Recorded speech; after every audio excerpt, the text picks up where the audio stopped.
I'm starting the stream. Okay, welcome everyone to our Saturday night D&D session.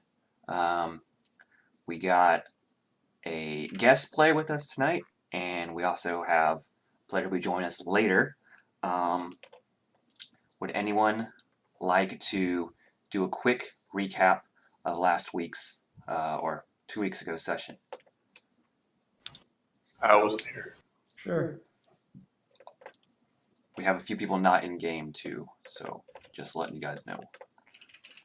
Let's see what I roll with the D20. 16.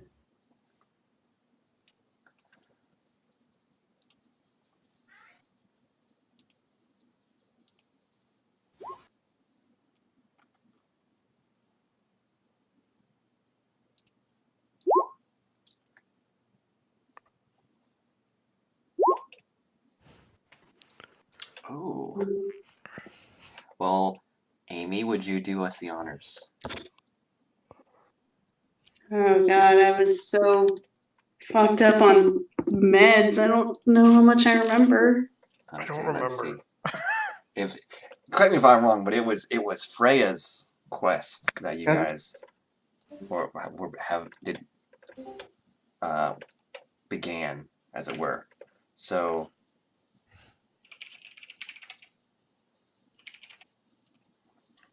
you were in the employ of one. I'm gonna get his name right because it is very important because you might see him again. You are in the employ of one Dmitry Merovich Borzov, who runs the recently established Borzov's Trading Emporium in the town of Triboar, which you are headquartered at as a branch office of Acquisitions Incorporated. He tasked you with retrieving some festival supplies for him. Triboar's going to have an upcoming summer festival, and they're getting supplies to get ready for that. Being a trading caravan company, he's bringing a lot of those goods. His festival supplies were waylaid by the very people he had hired to protect them. When you went to confront these brigands, you came to realize that everything is not quite on the up and up with Mr. Borzov. He also appears to be a weapons smuggler as well. You managed to not fight the mercenaries, and instead left with the festival supplies, and they left with the weapons, and you guys went on your merry way. On the way back, you were accosted by several mounted elven warriors, who demanded that you hand over Freya, your barbarian friend, and cartographer, Freya Winterborn. There was, after threats and exchanges, you guys did agree to come along peacefully, which was wise on your part.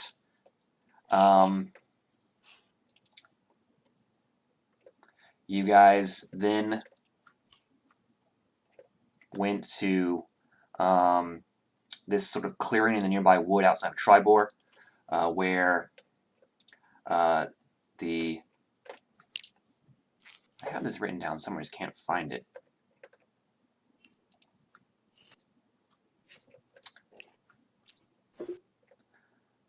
Where several individuals were...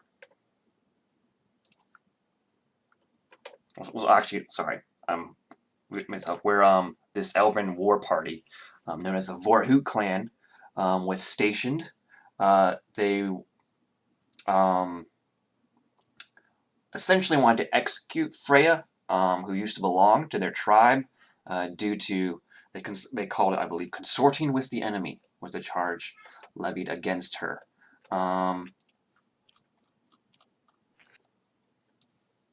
And they had her on the chopping block, as it were, to execute her, but divine intervention happened in the form of... I really did write all this down, and now I can't find it.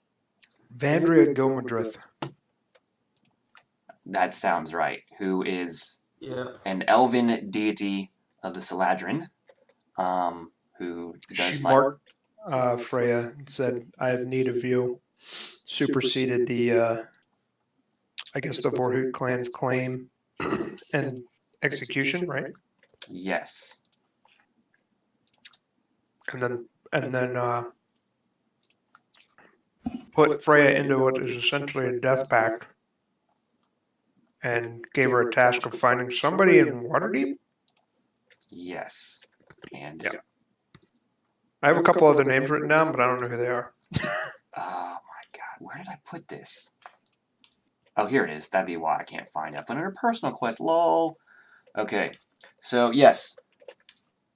Vandria Gil-Madrith is the intermediate elvish deity of vigilance, grief, and war, and she was the one that tasked Freya with finding an eladrin known as Arranis Maldranthe, who was currently operating... He's a terrorist of sorts. He's operating in the city of Waterdeep. He's attempting to open a Fey crossroad in the middle of Waterdeep. And if he is successful, a direct portal to the Feywild will be open in the middle of Waterdeep, allowing immediate and indiscriminate passage between those planes, which is not good for the citizens of Waterdeep. So Frey was tasked with stopping that, and she also got divine guidance saying that she had around 2 weeks to do it. So you guys returned to Triboar, got paid by Dimitri. On your way back to your home base, the North Shield House, you were contacted by a sending spell, or Rex was rather, by a member of Team Palace, who is another Acquisitions Incorporated team, who's located in the city of Silvery Moon. She seems to be interested in this white chest that your party has recently acquired, and how to stop the magical aura it's emitting, so that people who might be looking for the chest, because it seems to be a very powerful artifact, would not be able to easily find it. She used some sort of unknown old magic that's outside of the current system that you guys are aware of. In order to do so, unfortunately, it is a static circle on the ground, and if the box is physically moved outside of it, you'll be able to detect it via magic once more. I believe they promised to teleport you guys to Waterdeep, but you had to wait until the next day due to certain magic restrictions on the other individual that came with Vera, one Thalia Belmont, who is a half-elf bard. So it's currently around midday, early afternoon. The two members of Team Palace, Vera and Thalia, are touring the town of Triboar, as it were, because they haven't really been here or that long and seen any of the sights, and they're just sort of using up the free time until the next day. What would you guys like to do during this time, if anything? I think I'm gonna do what I always do and go to a bar and play some music. All right, there are a number of bars to frequent. There's the North Shield House, which you're most familiar with. You are barred from Everwyvern House, so that's not an option. But there's also Yeah. There's also You Six already detailed about Windows, that. which is a really creepy looking place, and there is the Triboar Arms, which is run by, I don't think she told you, but it's a very strange, calm sort of man individual. I think Caxir is the only one who discerned his true identity. Is that the tiefling? Yes. I think I did. Okay. Well, Rex was the... I know there was a few of you that did. I think I told everybody. Okay. Well, you all know that the proprietor of the Tribal Arms is a tiefling named Nemeth, and he is unnervingly polite and accommodating. So there's a number of places you can play. What do you choose? I'm gonna go to the North Shield House because I'm most familiar there. All right. So you set up. You're just getting the last of the lunch crowd, as it were. But make me a performance check. Okay. 20. Unnatural. All right.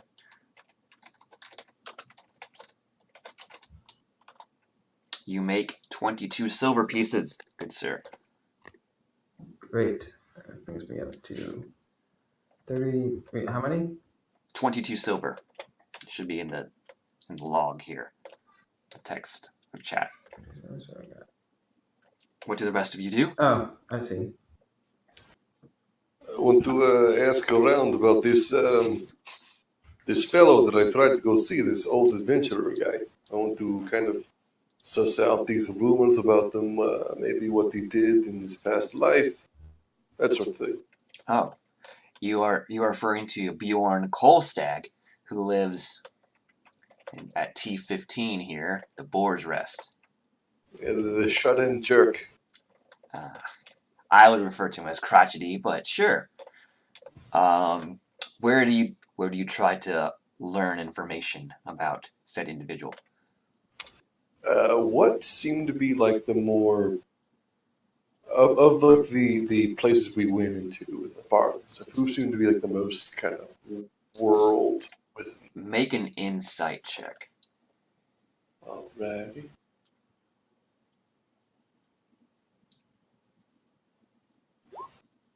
All right.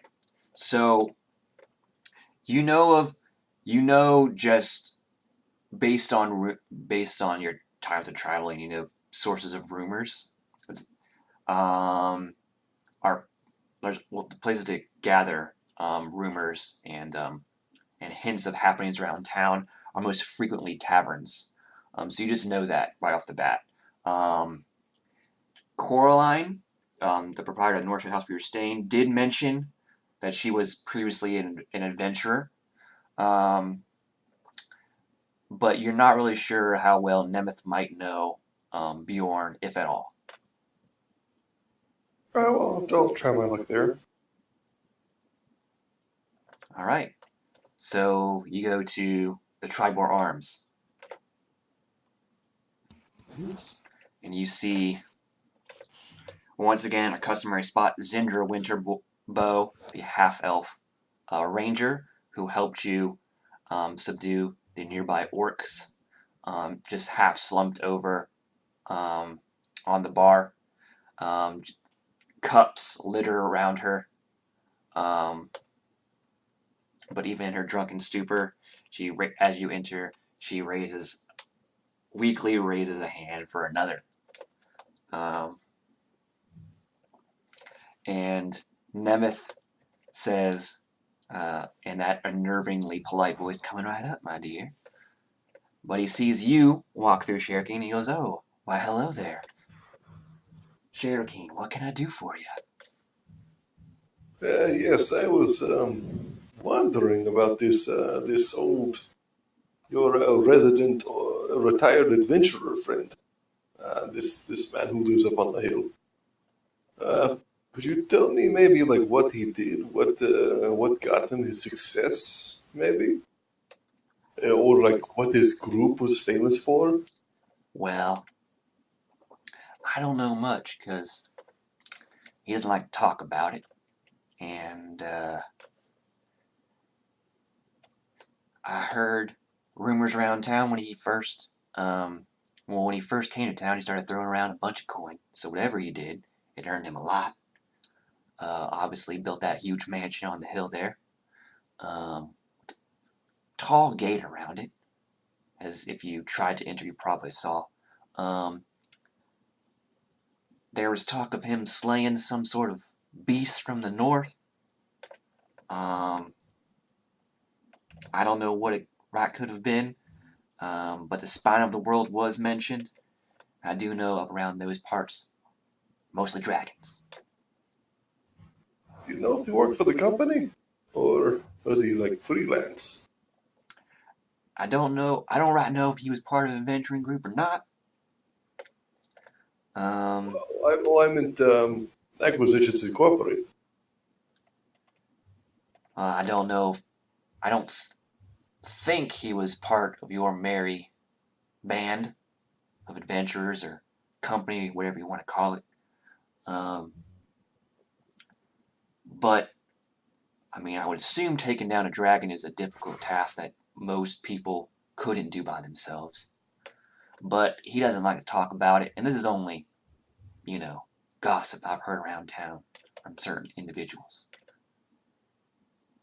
Well, if you ask me, I think when I went up there, he talked about getting used to death. So I'm thinking maybe they succeeded, but he lost a lot of his friends along the way. Maybe the lone survivor situation.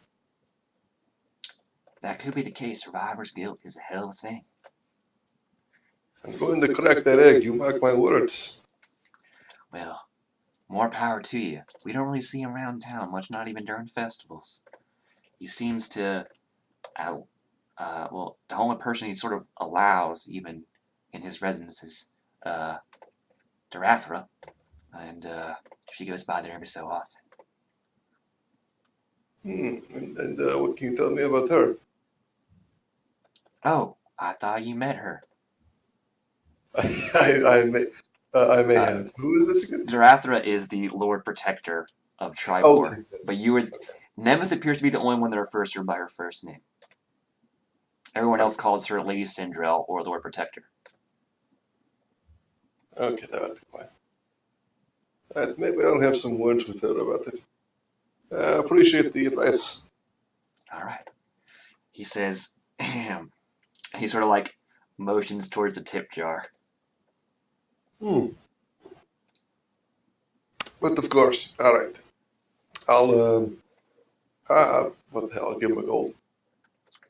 His eye, he wasn't expecting that, but he says, well, many thanks, Master Cherokee here.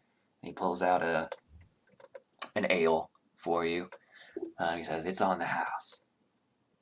I appreciate it. $100 tip, get a free beer. Alright. And, alright. Anyone else want to do anything around town?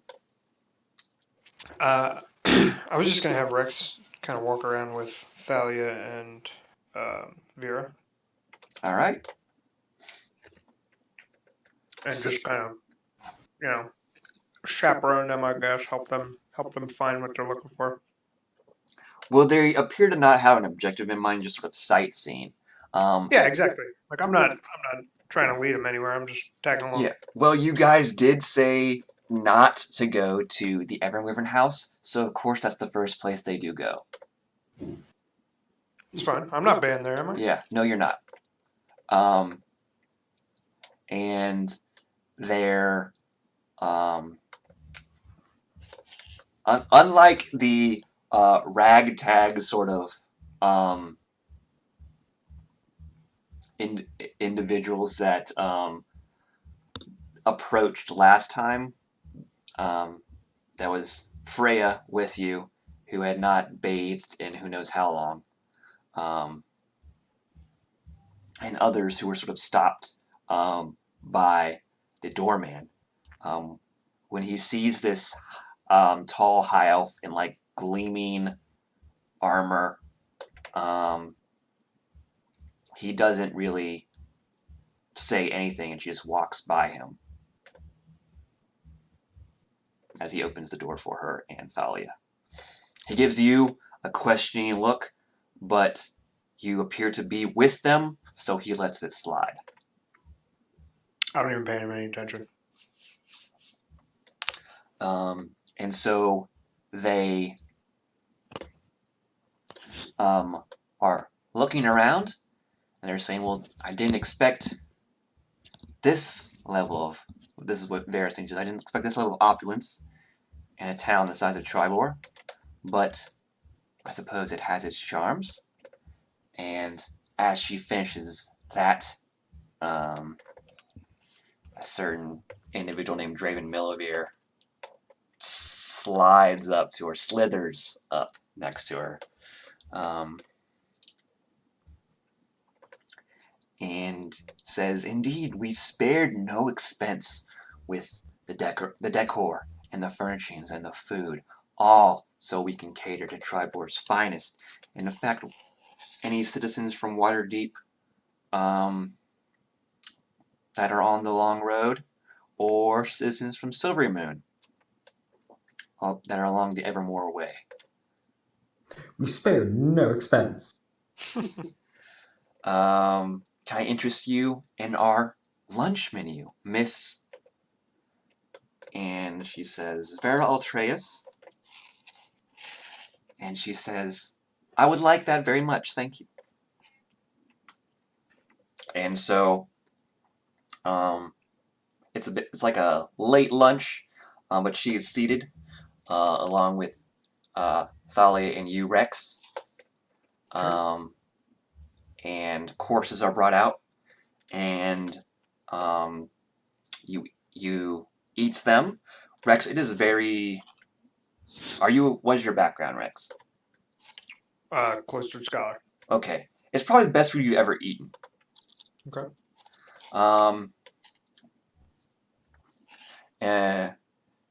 And as you're finishing, the check is presented to Vera.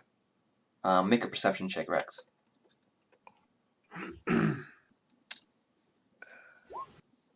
Okay, you see that the total is 75 gold pieces, and Ooh. Vera doesn't bat an eyelash and pays with platinum and gold. Jesus. Okay. I'll thank her. Thank you. I appreciate that. Like, you're very welcome. I don't have enough money for that. She says it's the least I could do for letting me, showing us around town. Absolutely. And she thanks Draven for the meal and leaves. But as she's leaving, she messages you and says, "By the way, the food here is horribly overpriced. I wouldn't eat here again." Yeah. I wasn't gonna. Well, She says it costs less than half this if you're in Waterdeep or Silvery Moon for the same quality of food. I'm sure. This guy's kind of a dick. And you leave, and she asks you, Rex, if there's any other places around town that are interesting. Let me see. Where the hell have I even been? I'll let them know about potent potions, apothecary. I'll walk them through what we've had, what we've done in town before, the farm where we fought the wolves, and I'll explain, what we've done and our adventures here so far. The wagon shop that didn't want to give us the nice one. I'll just kind of tell them the story of what's happened to us in this town so far. Yeah. So Vera's listening intently. But as you get... And this is where we were on trial. Yeah. She's like, "Oh, I remember. It's the first time we met." Mm-hmm. By proxy. But as you sort of get to the western part of town, like around here, like showing her where Farmer Jeff was and whatnot, she stops.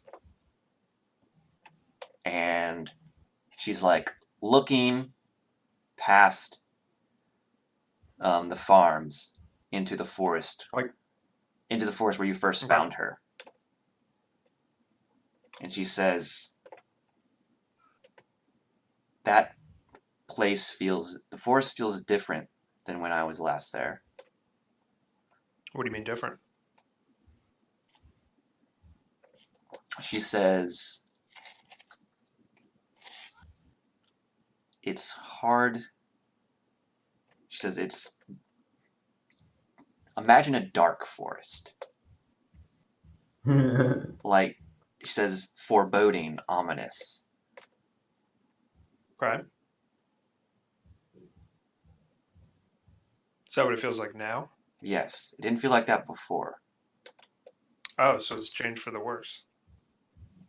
Yes, just something you might want to look into. Okay. We will. I'll let the team know. But as you're sort of heading up for the day and going back to the Northfield house, she goes, "Oh, wait, I promised to talk to you about..." And then she switches to message for the rest. Okay. And she's like, the librarians, I forgot. I wrote all this stuff down too, but let's see if I can find it. We can't forget about the libertarians. Okay. I don't find that funny. So I wrote all this down. Where is it? Sorry guys, I have a lot of tabs and a lot of handouts here, so I'm just looking through all my stuff.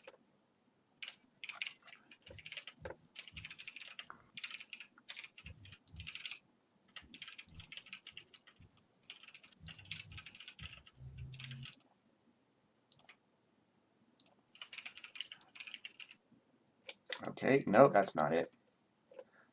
That's not it. That's not it. Where did I put it? I wrote all the stuff down, she would tell you. I'm sorry. I'm stopping the flow of the game. You're fine, Okay. How dude. could you? Okay, here we go. Found it. So you showed her around town as well. The other places that they're both interested are in are Allface Chapel, which is, she offered up quick prayer to Mistra there. And you guys peruse potent potions for a bit. But as you're heading back to the Northfield house, she does say, I forgot to tell you about the librarians. She switches to message, and she basically says, they're hard to pin down, but I can tell you what we know, if you'd like. Or if you have any specific questions, I can try to answer them. Yeah. I mean, just whatever you know would be great. But I mean, are they bad people? Yes. Well, I would describe them as zealous followers of Denier, or overzealous followers of Denier. Denier might describe this as heretics. Have they done bad things? Yes. I believe Soren mentioned that they're trying to find entries or passages of the metatext.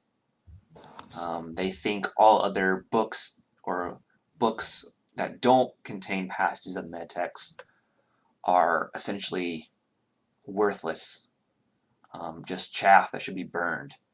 And so they did so at a library in Waterdeep. They were looking for metatext, passages of metatext in the books there. Finding none, they were so enraged that the so-called place of learning would not possess any passages. They locked all the current patrons of the library, as well as the librarians, not their organization, but like the people that work there, inside, and burned it down. So they're Did I fanatics. say Waterdeep? I meant Silvermoon. I'm sorry. Oh, and Silverman. Okay. That's DM speaking, not Vera. And so that is sort of what got us That's what brought your Silvermoon attention onto them. to pay us to start investigating them and bringing them down. We do know that their leader is a high elf wizard named Gnosis. He followed Denir, and he previously studied the font of knowledge in Waterdeep, which you would know instinctively, Rex, is Ogma's temple. Just due to your connection to that place, or Denir, rather. And while reading in the libraries there, he discovered the existence of and read a portion of the metatext. It conferred some sort of knowledge or power onto him. He became obsessed with the metatext and tried to convince others that all their writings that did not contain a portion of it were worthless chaff that should be burned. After reading that small portion of the metatext, his spell-casting abilities suddenly improved, so much so that he attacked and wounded the leading cleric of the Font of Knowledge, Sandrew the Wise. And that was sort of the start of his blasphemous career, but doing that act caused a lot of the acolytes of Denir and Ogma and Mystra to splinter away and follow him, especially the younger members of those groups. After that, he fled Waterdeep and began operating up and down the Sword Coast before recently coming to Silvery Moon. And after burning down that library, it's the trail sort of goes cold until we heard rumors of them operating in the Deathrain Valley. Well, that explains a lot. So when I was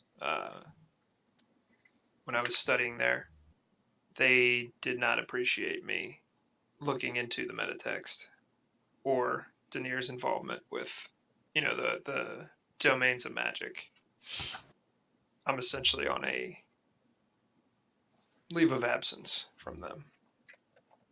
And that's why I was so interested in this chest. But to the extent that they're taking this is unacceptable. To burn down a library over this, that's ridiculous. Pure evil. Yes, the Team Palace is in accordance on that. Whether for the loss of knowledge or life, or both, but also the coin helps, but, Of course. So we're, like you said, we're tasked with tracking them down. That's why we needed your guys' permission to operate in the Deathrain Valley before we get our wildcard license. Okay. And you think Gnosis is still in Silvery Moon? We don't know where he is. He's an elusive figure. Okay. We only know his name because we managed to capture a librarian and interrogate him. And after placed under certain effects, numerous effects, like suggestion, command, Stone of Truth, we managed to get their leader's Gnosis' name, which we were able to investigate. Unfortunately, we could not question the individual further because a kill spell had been placed on him. And as soon as he said the name Gnosis, he died. And all attempts to revive him did not succeed.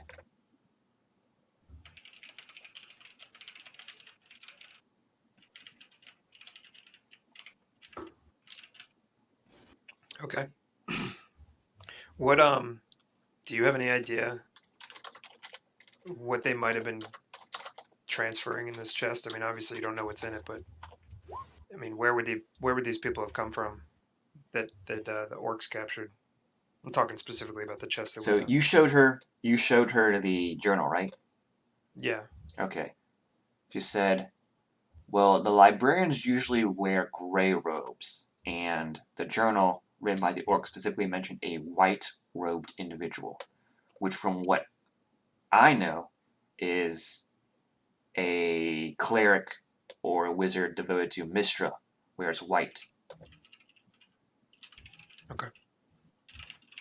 So I don't know why they'd be transporting such a valuable artifact. Haven't been back into Waterdeep lately. That's kind of Or how why they we want to go. got overpowered by orcs so easily. Yes, I need to talk to the Hall of Wonders there. Or how is it? And so kind of killing two birds with one stone with having you guys bring you guys there as well. So we both have things to do in Waterdeep. Okay. I can't. Yeah, I can't even begin to fathom why a priest or wizard of Mistra was out in the Desert Valley with such an item. I do know based on the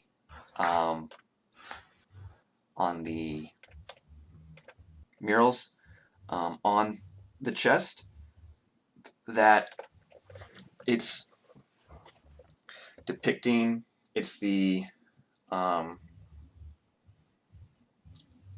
it's talking about the death of the old Mistra and the ascendance of the new one.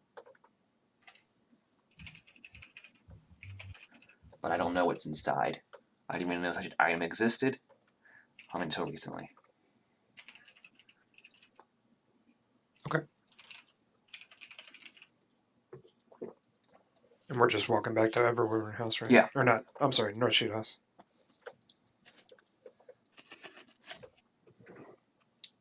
But that seems to be all the information that she has for you.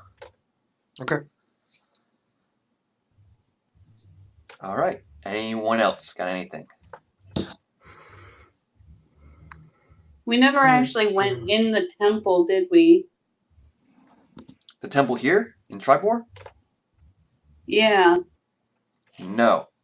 That's located at T22 in the graveyard. Right here. I want to go check it out. All right. So you go there. And a individual greets you. Oh my god, how many tabs do I have? Okay, here we go.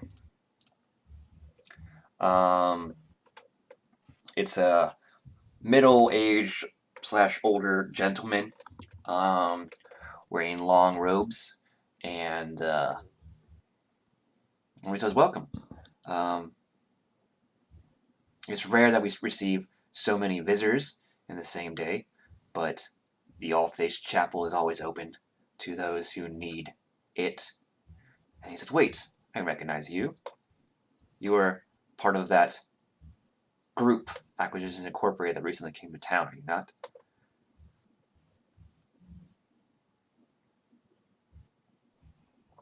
Yes. Oh. He says, well, I hope you're not here to cause any trouble. And you recognize this individual now as the cleric who was there with the Lord Protector, sort of presiding over the trial of the tieflings Caxir and Indy.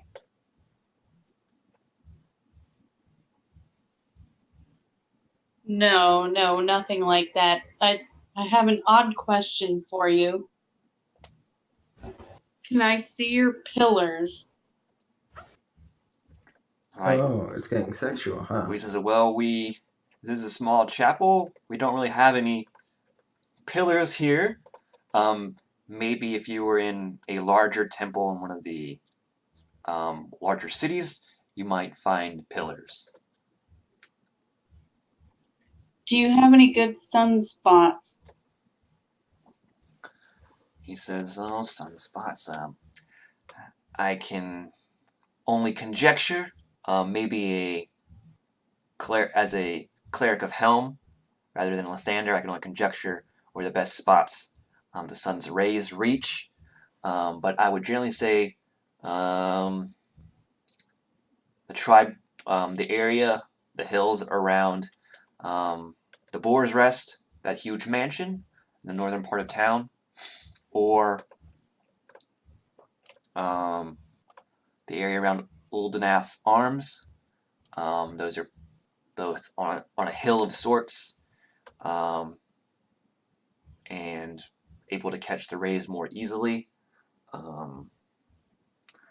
Other places might be any tall buildings. Haven't really thought about that much. So is this like an unusually small temple? Yeah, so it's about, looking in it, it can hold about maybe 50 people. Just the main room. But there's like a few side rooms as well that are even smaller. What god is worshipped here? Well, all gods are, but the people of Triboar have particularly latched onto Shantea, Helm, due to the nearby force, Maliki, Sylvanas, that sort of thing.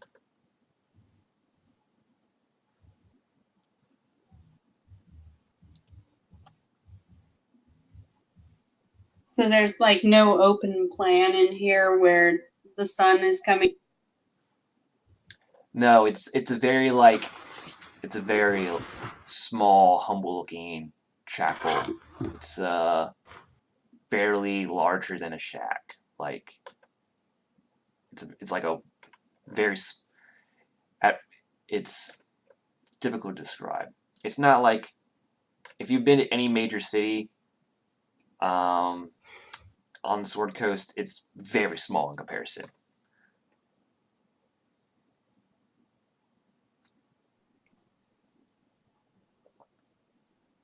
I'm feeling a little homesick, so I'm kind of drawn to this place, but it's clearly not home. Do you have any pest problems around here maybe I could solve? I mean, just the usual. There's the occasional rat, but they usually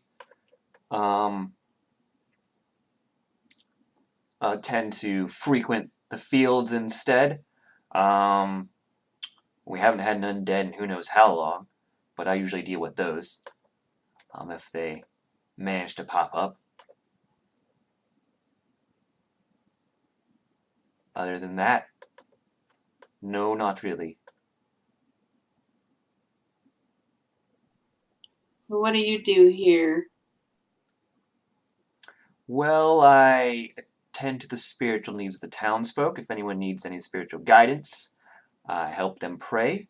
I maintain the cemetery as well as this chapel. I'm well versed in the laws of Triboar as well, so if there's a court case like the one you experienced, I assist Lady Sindrel in arbitrating those proceedings.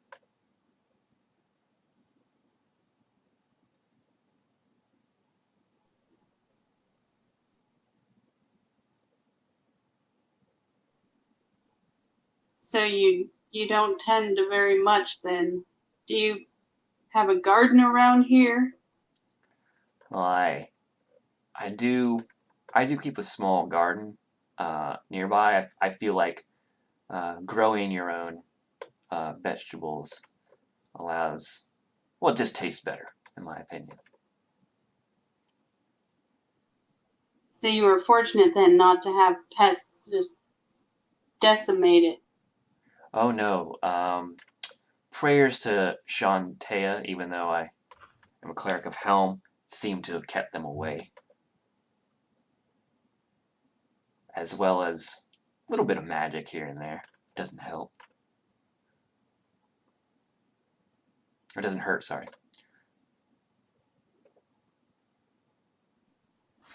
Well, do you mind if I go take a nap on your roof? It's a strange request, but sure.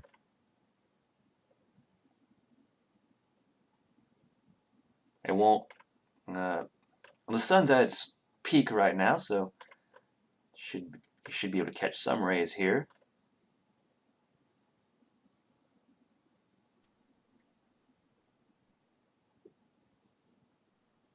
So I'll go outside and find a trellis to crawl up onto the roof. All right, make an acrobatics check for me, please. Hmm. It's easy. You're a tabaxi. You got this. All right, yes. It's only like a one-story building, so you're easily able to, using the trellis, climb up and lay out on the tile. It's nice and warm due to the position of the sun. And you just nap the afternoon away. So I'll go into the kind of cat loaf position and enter like a low level state of sleep. So I'm still alert. Batteries are recharging. Do All you right. blep? So the rest of the afternoon, I think that's everyone, right? No one Yeah. else has anything else of importance they want to... That's it. I think that's everyone. We're trying to get to Otto. Ha! Yeah, you're right. That was everybody. Yeah, so we'll montage it up a little bit. So afternoon comes to an end, evening begins. You guys have a hearty meal. The Northfield House provided to you by Carolyn Mirren. Prior to there, you, Vera and Thaw, are able to rent a room for a fair rate, and you guys pass the night peacefully. In the morning, you guys get breakfast and assemble your gear and equipment.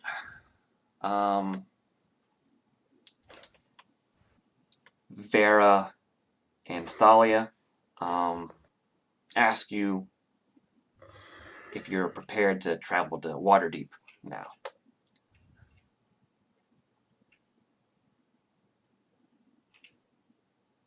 Yeah, I'm ready. Yes. All right. So they take, Vera especially takes one last longing look at the chest before the door is closed. I'm assuming you lock the door as well. Oh yeah. Okay. And so you're going back to the town square. Still early in the morning, so not a lot of people are out shopping yet. But you know that is where the teleportation circle is. And along the way, Vera is talking to you all. She says, just fair warning. The people in headquarters they're different. And if you can, try to avoid the people from upper management. Because they're the most different. When you say different,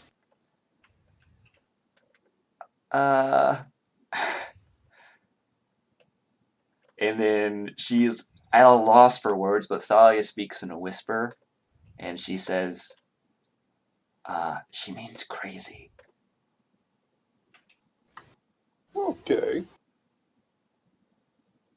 I think we can work with crazy. And so and then Vera says, well, yes, well, anyways, just try to keep a low profile while you're there. Luckily, you just started as franchisees, so you're not well known, so no one should really bother you. Okay. And when you guys step into the circle, she says, Thalia, if you please. And Thalia nods and begins casting the spell once again in that strange combination of primordial and sylvan. And with a flash of light, you guys, that momentarily blinds you, and you don't really feel anything. And then when the light recedes, you are now standing in a room that is unfamiliar to you. But you're on this huge sort of dais in the middle of this room, this stone room, and you see these at the and there's doors, strange looking doors, on each of the cardinal directions of the room. Strange looking doors. What do they look like? Make an Arcana check. Oh boy.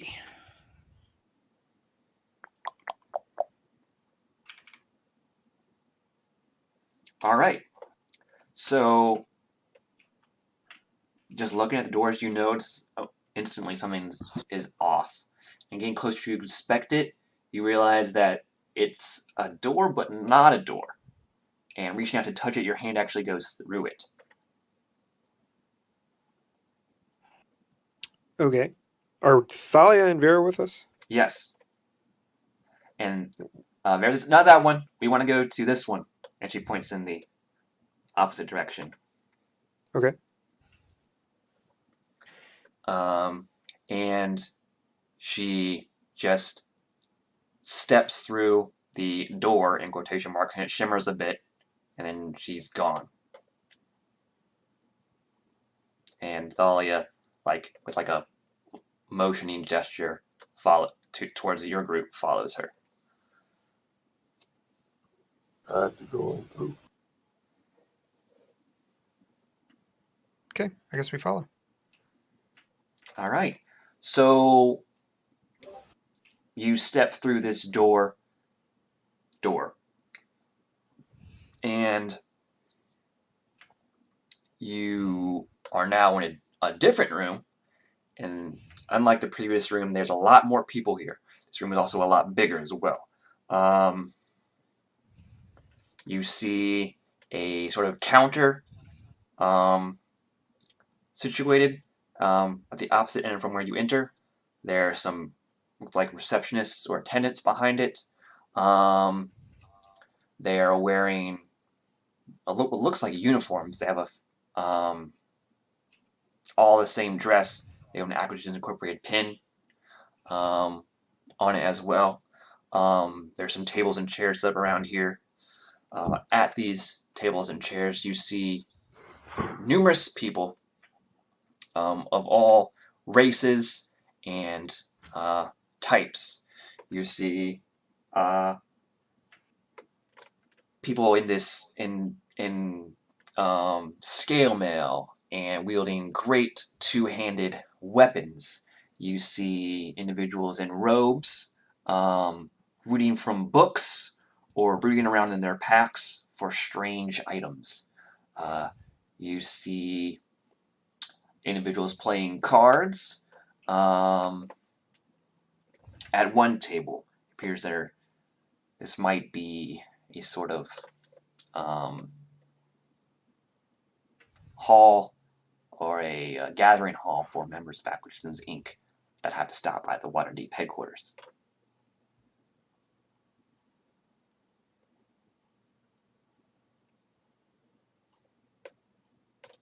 And it's kind of crowded here, but looking through, you can see Vera and Thalia are off to the side a bit, and they're kind of waiting for you guys. Oh yeah, there's no chance we're not going to hang out with them, at least until we know the way out. All right, and you guys just reach them when you just reach them when a certain purple-robed wizard is passing by, and as he's walking, people just sort of step out of his way. And he has an air of confidence about him. And he sort of passes by your group, but maybe he sees something in the corner of his eye that interests him, but he stops, and he turns, and he looks at you.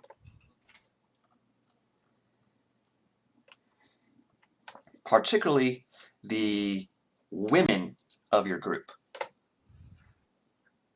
Caxir is not here, but he's speaking to Caxir and 9 More Lives.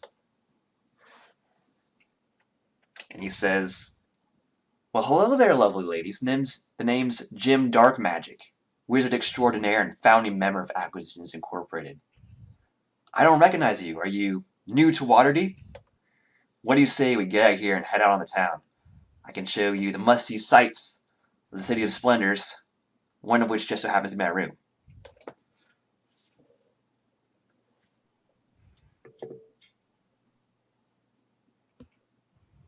What's it? Is he being all smarmy about it? Yeah, you think he's clearly hitting on you.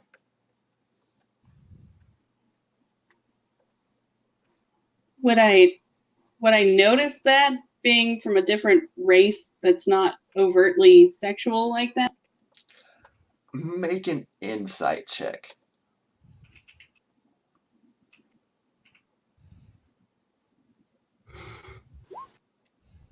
Yes, you do. He's currently trying to put the moves on you. He's creeping. He's Jim Darkmagic. He's creeping a little bit. I'm gonna just kind of like I'm gonna make up a hairball. He goes, "Oh, cat got your tongue." And to sort of save you from this awkward situation, Vera and Thalia step up from behind your group. And Vera is usually very happy-go-lucky, like you've never heard her raise her voice in anger or anything like that. But the way she responds or addresses Jim is icy and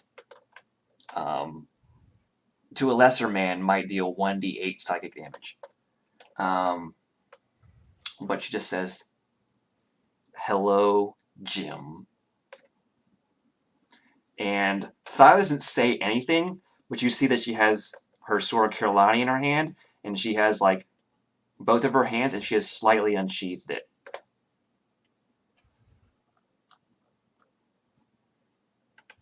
He goes,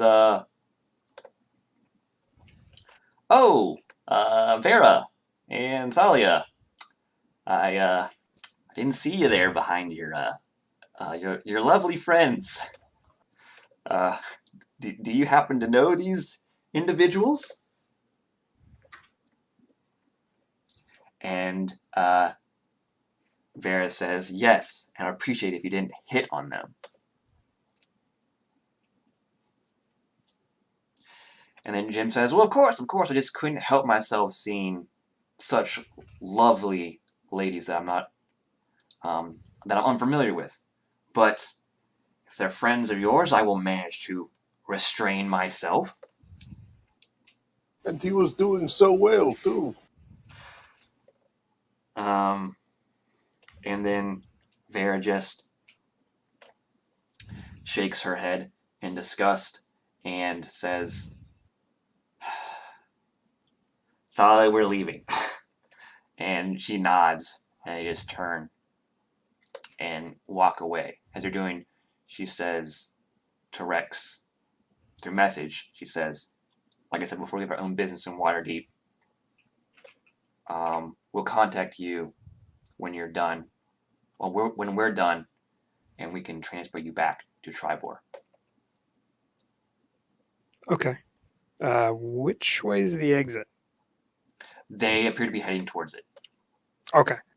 This is not a strange door. It's actually a archway, like it's an open sort of passageway. You can clearly see the next room. So it's obvious where. Yeah, and there it looks like it's a gift shop. that they're walking through. Okay. But he says, Jim, finally, as they leave, Jim sort of like wipes his brow, but finally seems to notice that your pins on your persons that designate you as members of Acquisitions Incorporated.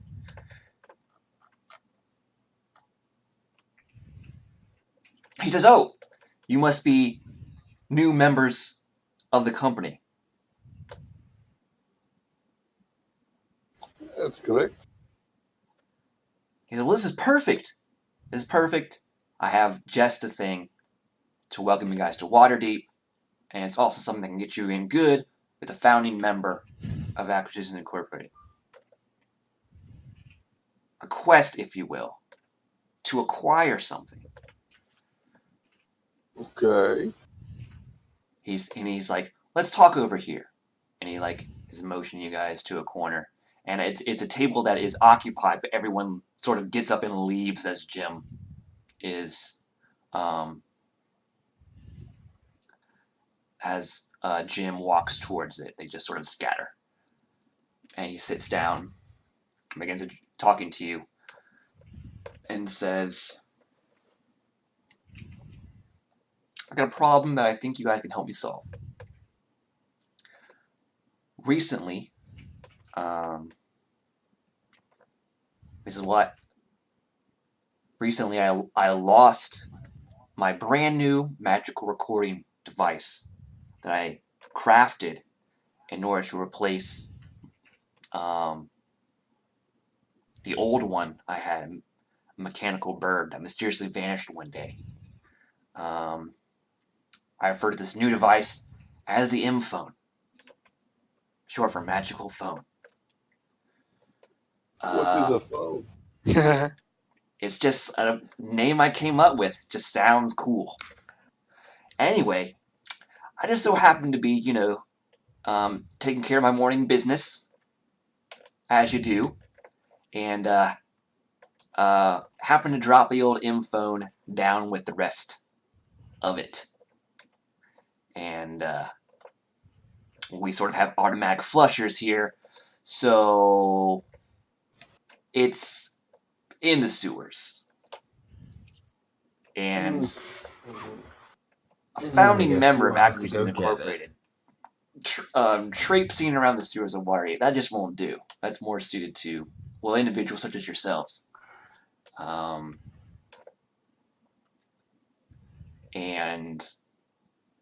And so if you would please acquire my M-phone, I can describe it to you. It's a black rectangular device with a sort of glass panel on one side.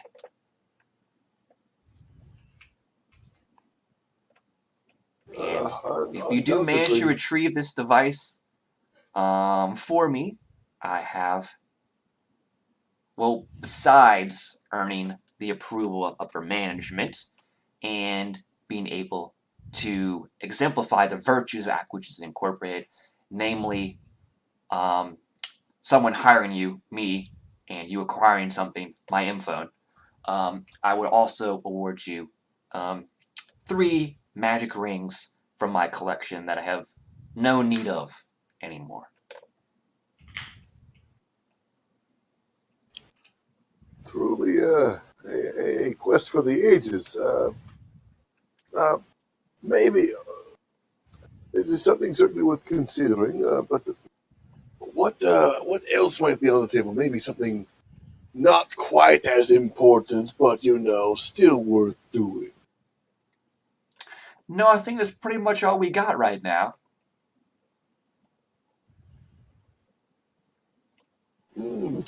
We generally we run a tight ship here in Waterdeep, and we have most of the interns take care of business that needs doing in Waterdeep. We got, as they say, we have people for that, and we also have people for this, namely yourselves.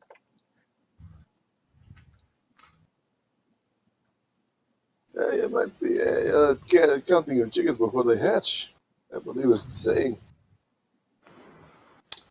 Might need to discuss it a bit further.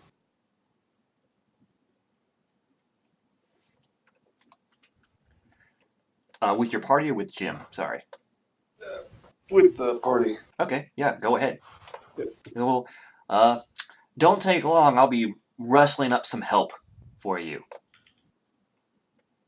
Well, someone who's been around the city a bit longer than you might be able to show you around. Alright. Watching. I'll be back in just a minute. Leave. And. Alright, he's gone. So, hey gang, how about no? No to what? Going into the toilet? Yes, that whole bit. I mean, I came... Well, it's not going to the toilet, searching the sewers for his M phone. What is the difference? I mean, One's messier. you're not going through the toilet because you won't fit. So, here's the thing.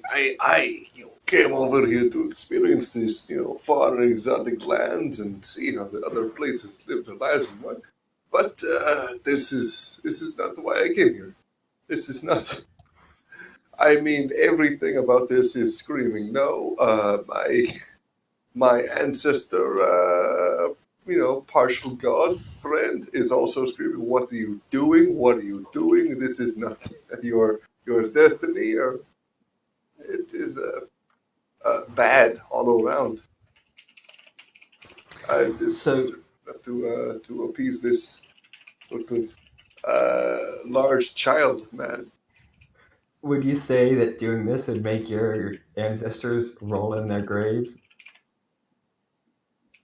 Well, his ancestor's a celestial, so...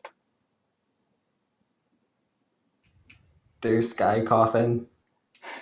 Well, I mean, he's not dead. He never died. What are you talking about? His chair. I mean, Into a chair, it just turns. It turns. Like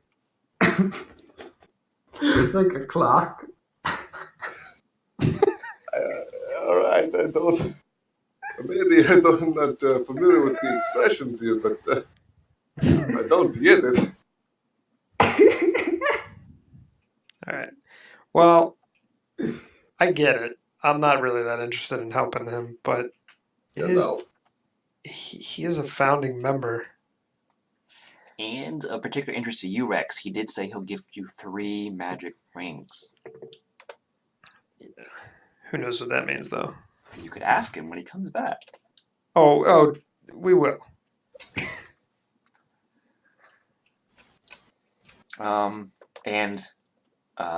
As you guys are coming back, you see Jim approaching you now.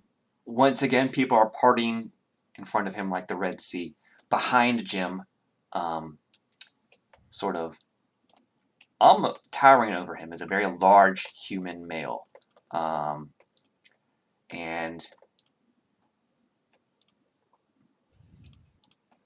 he is very hairy and bearded with long hair.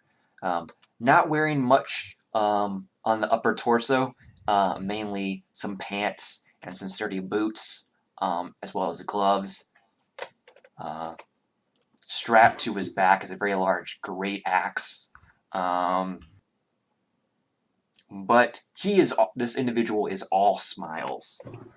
Oh my god, he's just a giant mouth.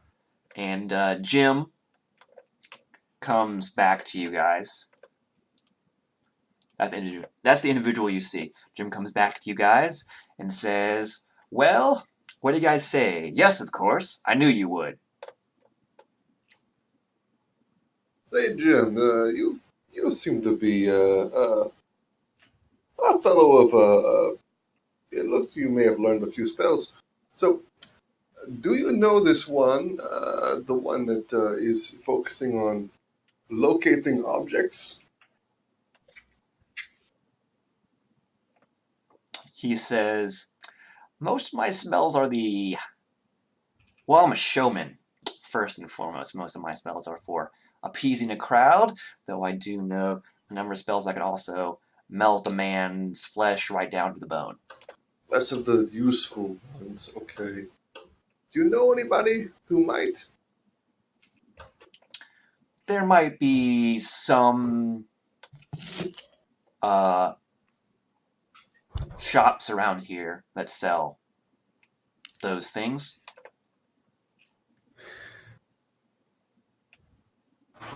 Okay, worth knowing.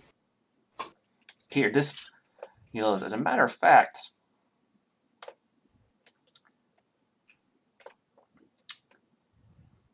he says, he's looking at you, and he says,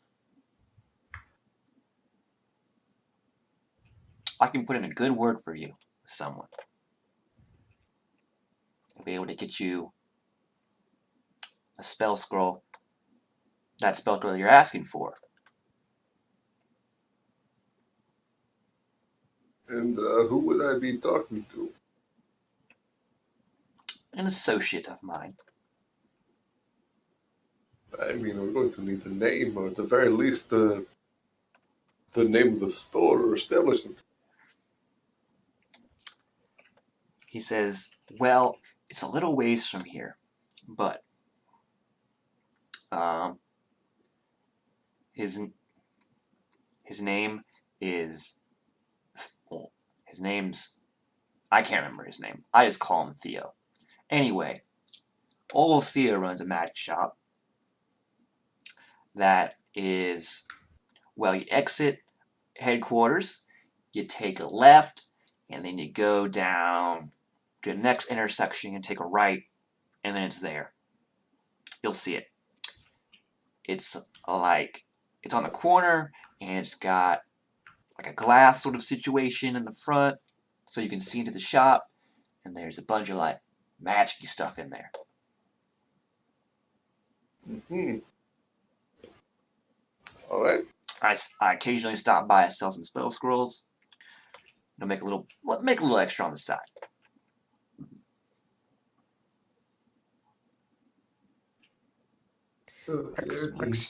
Rex takes a little note of that. Probably something he could be doing. And then he says, anyway, from what you're asking me, it seems like you have agreed. So, good on you. He says, this here, some new intern, I can't be bothered to remember his name. Anyway, it's a bit too touchy-feely for me, but he does know the city more than you guys, so I'm leaving with you. Alright, Jim out. And he sort of like winks and there's a finger gun at you and then walks away. Yeah, Belle is going to finger gun and wink back at him, even though it was not at all directed in his way. He is just going to jovially just be like, later, my friend, later! Not friends, is what Jim says. Question, what is your wisdom? 9 more lives is gonna be like, what is this gesture, and try to emulate it, but she has like cat toes, so she can't really do it. Oh, and he's going to be like, oh, a finger crossbows.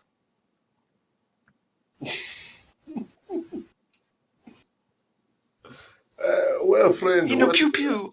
Belgrathor's sword hand, and it's, yes, indeed, we are friends. We are friends. I am very charismatic, and he's going to enthusiastically shake the hands of any of you guys who are willing to touch him. Of course. Yes, sure.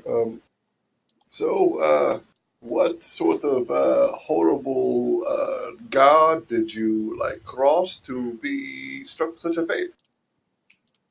And he's going to pause when you ask him that, and he's going to say, what fate?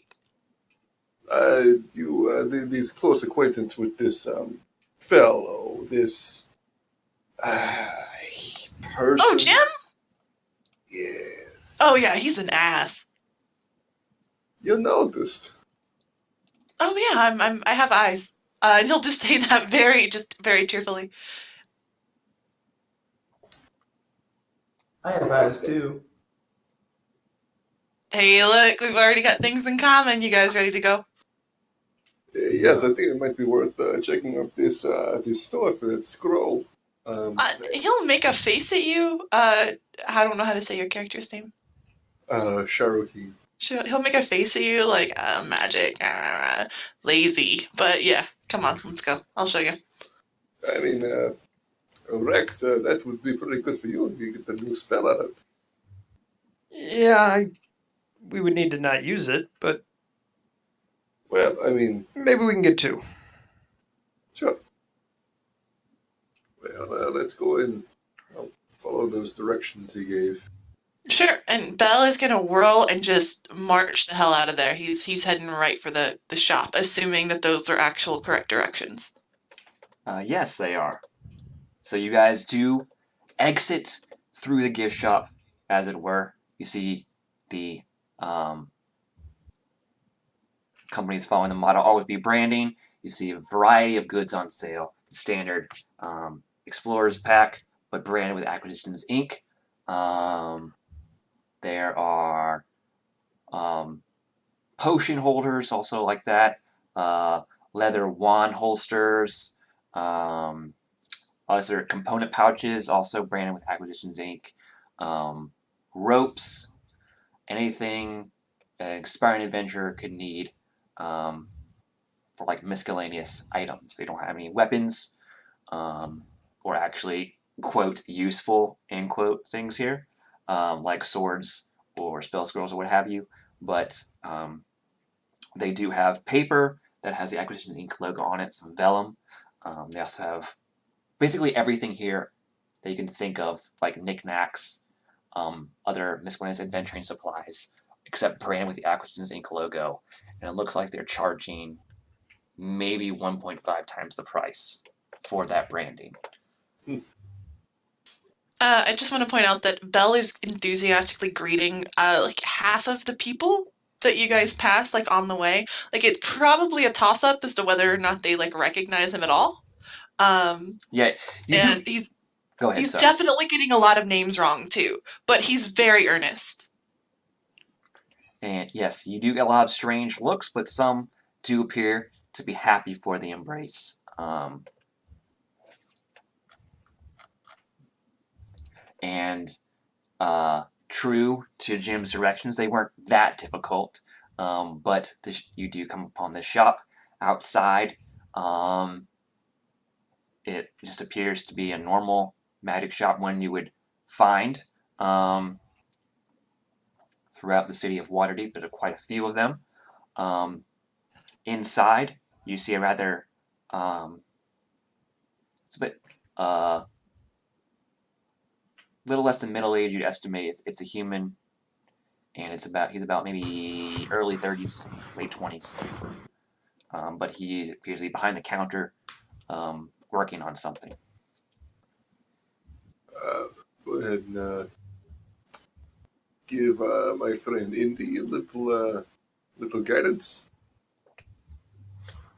Thank you for that. I feel very guided. I'll say try to get 2.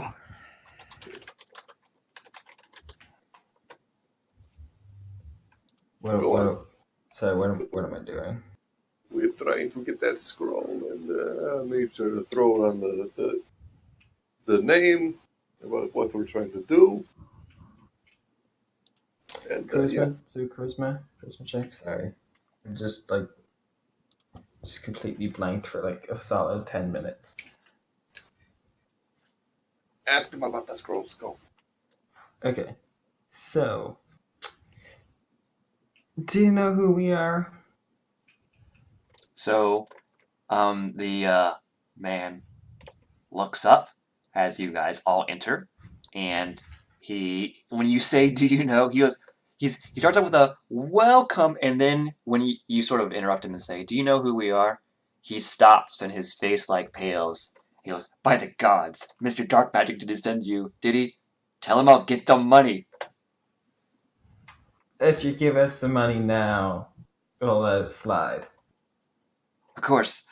whatever Mr. Darkmagic needs. No. Actually, we also we were here for You see him like getting you Oh. 2 giant bags of gold. that No. he's placing We are down. only here for scrolls, and he's just mean mugging the shit out of you. I think we can do a favor for Mr. Darkmagic here, right? What? Get on his good Yeah. side. Do you not think he would want us to pick it up? He You're says, not. this You're isn't not everything, picking but it it's enough. It's enough for a down payment. look Not this. for what? It's enough for a down payment. up. Okay, well, I'll hold on to it and I'll get it to Mr. Darkmagic. Oh, thank you. How Thank about you. But there was another thing of import that was yes? an We're also sticking point. yes. And We're also looking for some spell scrolls if you have any. Specifically locate object. right, we were sent on a mission, and we're told to come look for you specifically By To Jim help. Darkmagic. to help us do this. So you seem to be a pretty wise and amenable fellow. What do you say you help us out here? Of course. Anything, whatever Mr. Darkmagic needs, I am at his service. Persuade. What are you looking at? Persuade. Baru, what are you looking at? 91 Lives. Okay. She rolled an insight check. You want me to roll an insight check? No, she already rolled one. I'm trying to see what she's trying to. Insight. No, I rolled that a while ago. Oh, I'm sorry. I just saw it. I'm going crazy. Anyway, yeah. So he says, "Well, whatever Mr. Darkmagic needs, old." He says, Oops. He says, Zachary. Yeah, I mean before. Theo. Can provide, and he pulls out. He says, "Locate object." You said, "Just one moment," and he heads to the back, and like you hear like just a frantic like searching, like things getting overturned and thrown about, and he finally like with a takes him about a minute, but he with a huff and a puff, he staggers back. It looks like he's had quite the ordeal in the back room, and he holds up rather plain looking scroll that's bound. He says, "As requested, one scroll of locate object You on only the have house." You only have one. He says, he sort of drops it on surprise and it rolls across the counter. He says, Did he say on the house? "Yes." I'll pick it up. He says, "Oh, by the gods, was I supposed to have more? Mr. Darkmagic didn't tell me I'm supposed to have more. He just said I should have one of every spell, a second level or lower prepared in case he needs them. Oh God, what have I done? What if he hears about this? You won't tell him, will you? Please don't tell him." You really ought to know. You ought to be prepared for all situations. I mean, always have a backup. Always. Look, maybe we don't hear about this. Maybe this doesn't have to get out, you know. Maybe we are incentivized to forget about this little issue of yours, huh? I make a perception roll. All right. Okay. He says, of course. Here, just take them. And he from beneath the counter, he pulls out some like scrolls that you don't know what they are, but he just like hands them to you as well. And there's 3 of them. All right. Fair enough. We'll remember how generous we were.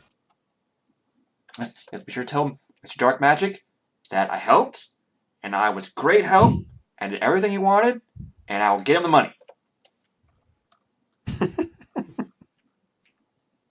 Of course. Well, you'll get back to your work. I'm sure you're very busy. Yes, busy, of course. So, How many scrolls did we just steal from this man? He gave you 1 of locate object, 3 of ones you don't know. Okay. Yeah, it's a dip out and check him out. It's like out of sight of the magic shop. All right, yeah. So you guys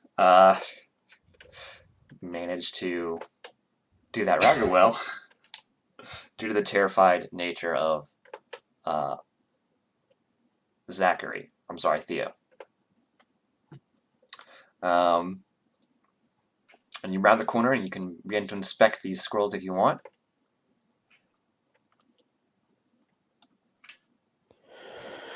Yeah, I'll take a look at him. All right. So just looking at him, this is an Arcana check, and you can. Okay, yeah, 1 is indeed locate object. The other one you get is burning hands, detect magic, and mage armor. Okay.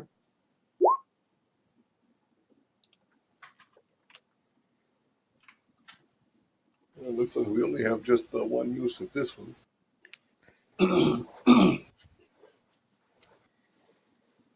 But you got some others in there. Pretty good.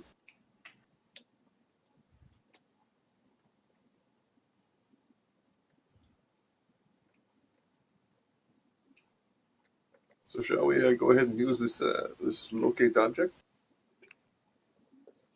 What are the parameters of locate object?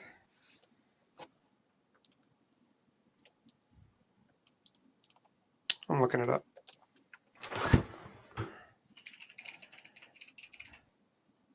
I just posted it.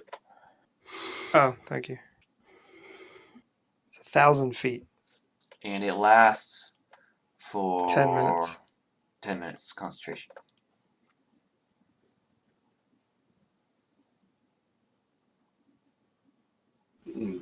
Okay. I'm thinking maybe we give this to our fastest member here.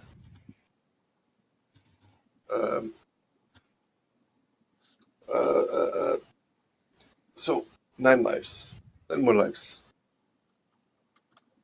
You're pretty quick, right? Pretty fleet-footed.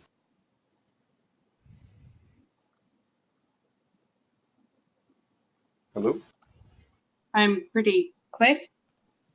Yeah. You're fast. You're speedy. In short bursts, yes.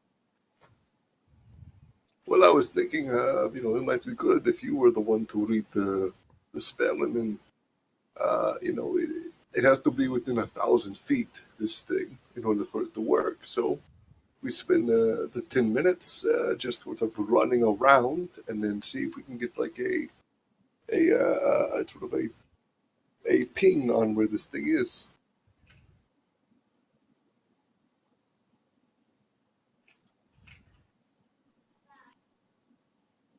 I mean, or I can also, do my my little wing boot thing. Get a quick little burst of speed. I can go there. You can just tell me where to go. Belle's gonna pipe in and go, well, what if there's something in the sewers? Do we really want to be splitting up, sending somebody on by their own?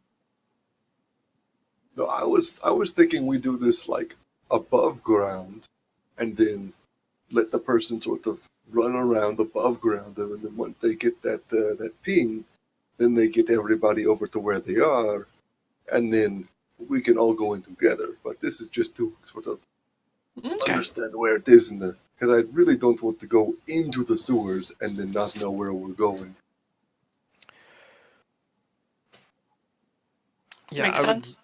I would offer to transcribe it and then be able to use it. I could use it multiple times, but I don't have the funds to be able to do that right now.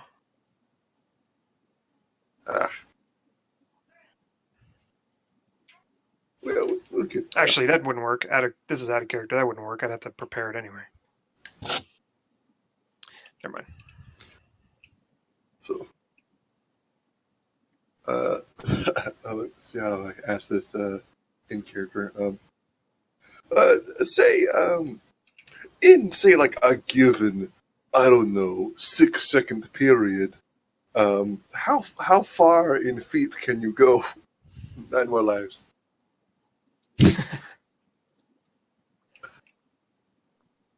What does a turn typically 6 consist of? seconds. 6 seconds. Around. Sorry. Yeah. Normally, tabaxi go, the typical distance, but they can do a burst of speed up to 1,000 feet.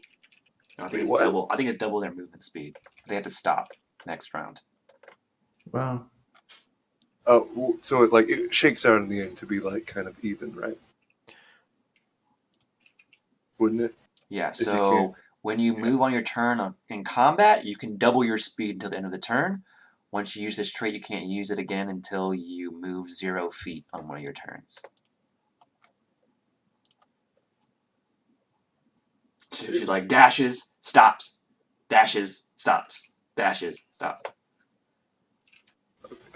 Maybe in that case, I can just do my thing, huh? And just sort of, skate around for a while, for at least a minute. Get a little bit extra speed out of it, so I can cover more ground while this thing is up. Because we only have 10 minutes. We need to make the best of it.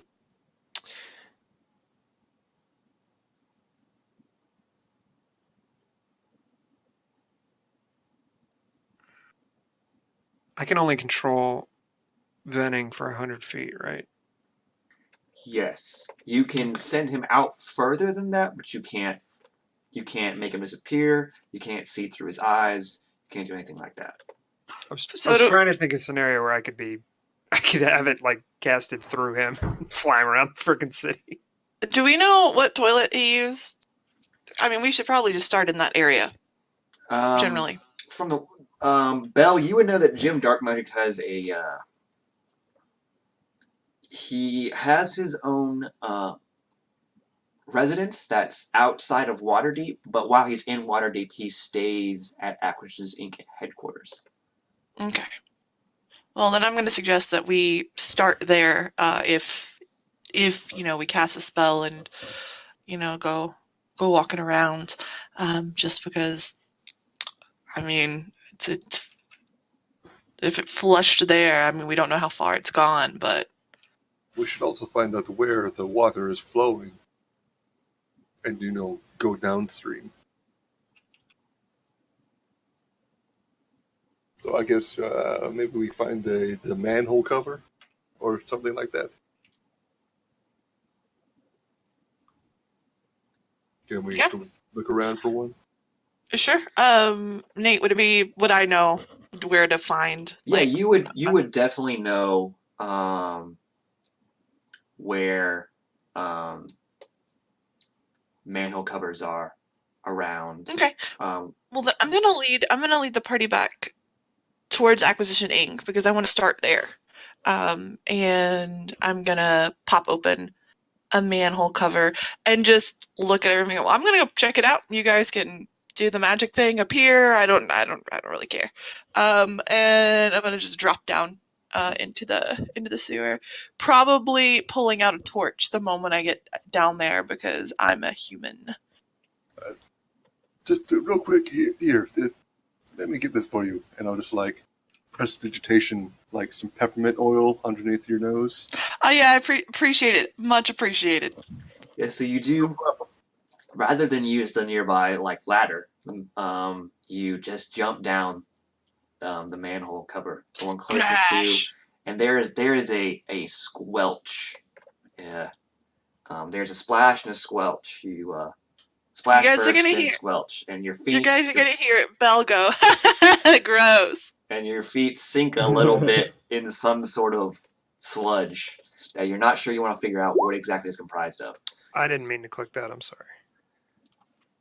But you're about up to maybe a little bit above your knee in this nastiness.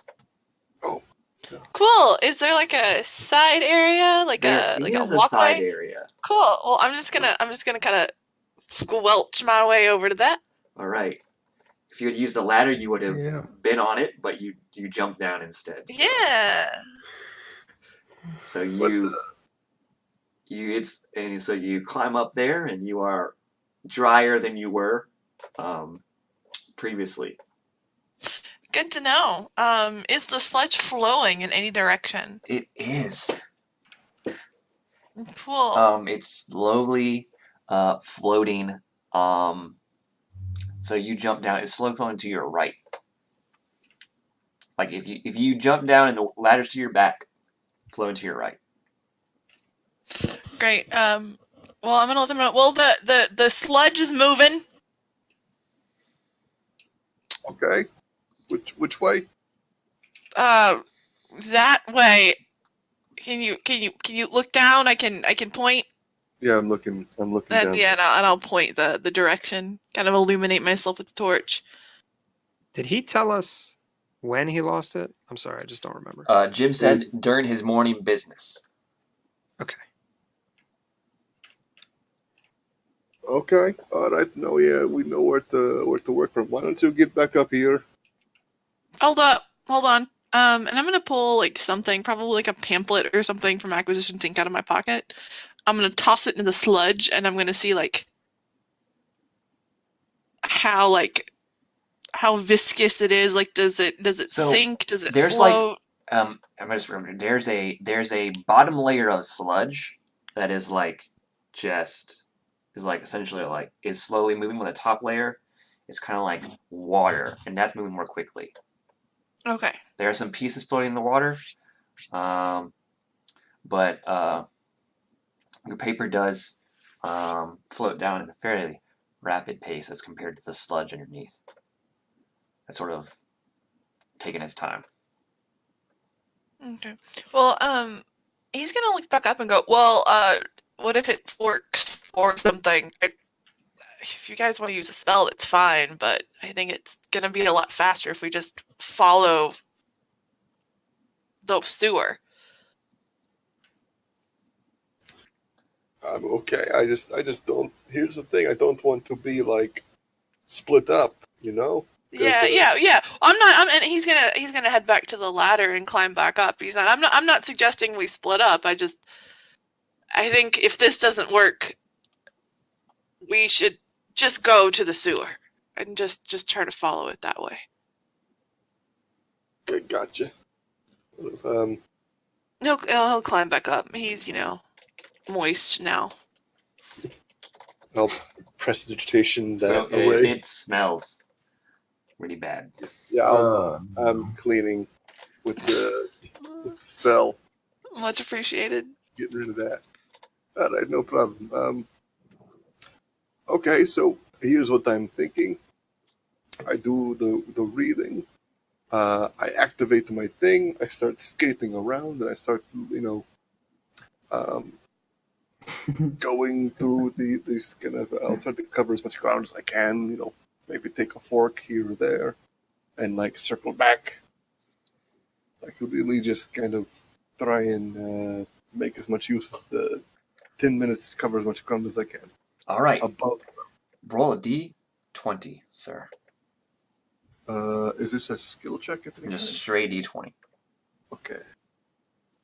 Also, I was kind of saying that out to the party, being like, all right, does that sound good? Is this the plan? When everyone go with that? Well, Oh, I don't know so if that's good. you, for some reason, maybe your guide's speaking to you. Maybe Bell's suggestion of following the stream, as it were, appealed to you, but you begin heading in that way at a brisk pace due to your ASMR ability.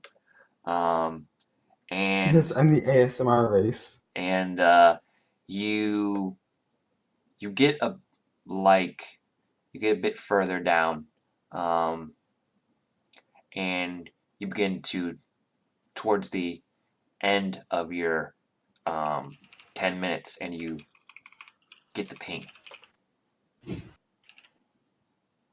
So everyone just saw a man. You're just hauling ass, and A man everyone's in like, "Hey, eyeliner watch out! What are you doing?" curtain, just skating at like 6 inches above ground, just zipping along with little angel wings on his heels. But you do get a confirmation of as you keep in your mind while you're dodging through people.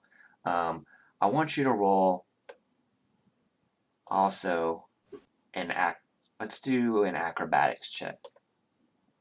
Oh, okay. Because you're trying to like weave through people. It was a busy streets on Waterdeep. All right, yeah, you managed to like due to your speed and your agility, you're like just weaving through traffic, and you're hauling ass, and the party, you quickly lose sight of the party, but you do once it's about 9 minutes into the spell, because you're keeping a lot of things in mind. You're keeping the time the spell left. You're keeping the shape, description of the object that Jim gave you, that black rectangular device that's metal and glass with a glass face. Keeping that in mind, and then you see it. You get a ping, like on your senses, that's further downstream. But as soon as you get that, the spell sort of shuts off. Oh shit! And I'll like yell out, "Hey, over here! I got it! I think I know what it is." And looking around, you don't see your party members. Oh, okay. Keep in mind, you're moving at double speed. Yeah. So even if they were chasing after you, they cannot keep up. We would have followed, but yeah, you're pretty far away probably. Yeah, it takes them about a minute or two of just brisk running, but they manage to catch up with you all out of breath because they were dead sprinting. All right. Yeah, I think I got it. It's down this way a little ways. So like, was it like on the very edge? Like Yes. Okay. 1,000 feet, yeah. Yeah, about 1,000 feet, a little bit more down that way. So I think, we go down maybe, I don't know, like 500 more feet, and then find an access point. Then we can start making our moves. But I think it may be wise to make use of your little friend here, Rex, before we go, putting our toes into some muddy waters. Sure. So I will start up the flashlight combo, venting with light cast onto his, little claw there. Nice. Talons. And I'll just shoot him down, I guess, a manhole cover that we're lifting up. Yep. Okay. And I'm going to walk. I mean, we've walked now about 1,000 feet down, right? Belle, Yes, you've been in Waterdeep for a while, and I have indeed. and while you scoff at those that use magic because you think it's lazy, it lacks. It's for those who lack muscle and strength of character. You do know that casting spells out in the middle of the streets of Waterdeep is generally not a good idea. Yeah, yep, I sure do. And I will probably bring that up and go, whoa, are you registered for magic in the city? It's just a simple. It was brought to mind when you saw Sherlock sort of start hauling ass. Yeah. It's just a simple spell, but I mean, it can still get you in a lot of trouble. You're welcome to do it, but I think you should be aware. Even if it's part of my racial identity? I can cast it just as an inherent member of, the Azamar peoples. Yeah, but let's unpack this word that you just used, cast. Yeah, you're still cat. You still have to. I don't agree. I think it's stupid. It's dumb. It's dumb and micromanaging. I agree. But you still have to register. You So have been getting a lot of looks from the townspeople, especially you, Shero. There's definitely a lot of attention directed your way now. People are sort of staring at you and forming a circle around you. Not an angry mob, but like they're like keeping their distance from you. There are murmurs amongst the crowd. Does this all happen before our attempt at sending Venning down? Yes. Okay, so that didn't happen. Okay. Well, well, maybe we have to just get down in here and then we do what we do, huh? couldn't understand you. What you Yeah, say? you were Sorry. low volume there. Well, maybe we get down in there and then we do what we do, huh? Away from the prying eyes. Yeah, I am super into going into the sewer. You're a little too enthusiastic, to be honest. He's like, I know we're gonna be there anyway. Why bother delaying the inevitable? And he is going to just like rip open one of the manhole covers again and take the ladder this time. All right. Now, this time you managed to land on solid ground, and no splashing, no squelching, and you get a little bit of the light from up above, but around you that illuminates a little area around you, about 10 feet. Other than that, blackness for you, Belle. Yeah, I'm pulling out another torch. Okay, yeah, I'll also go down. And what's the vision you get from a torch?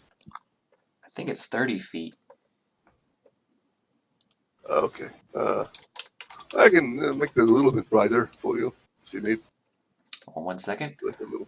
20-foot radius for bright light and dim light for another 20. Oh, it's just a light cantrip, same thing. Never mind.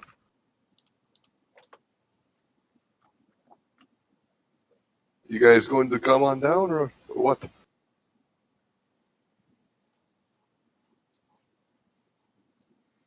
Well, Hello? somebody is AFK.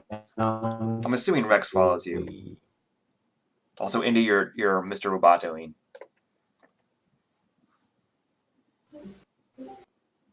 So I come down slowly.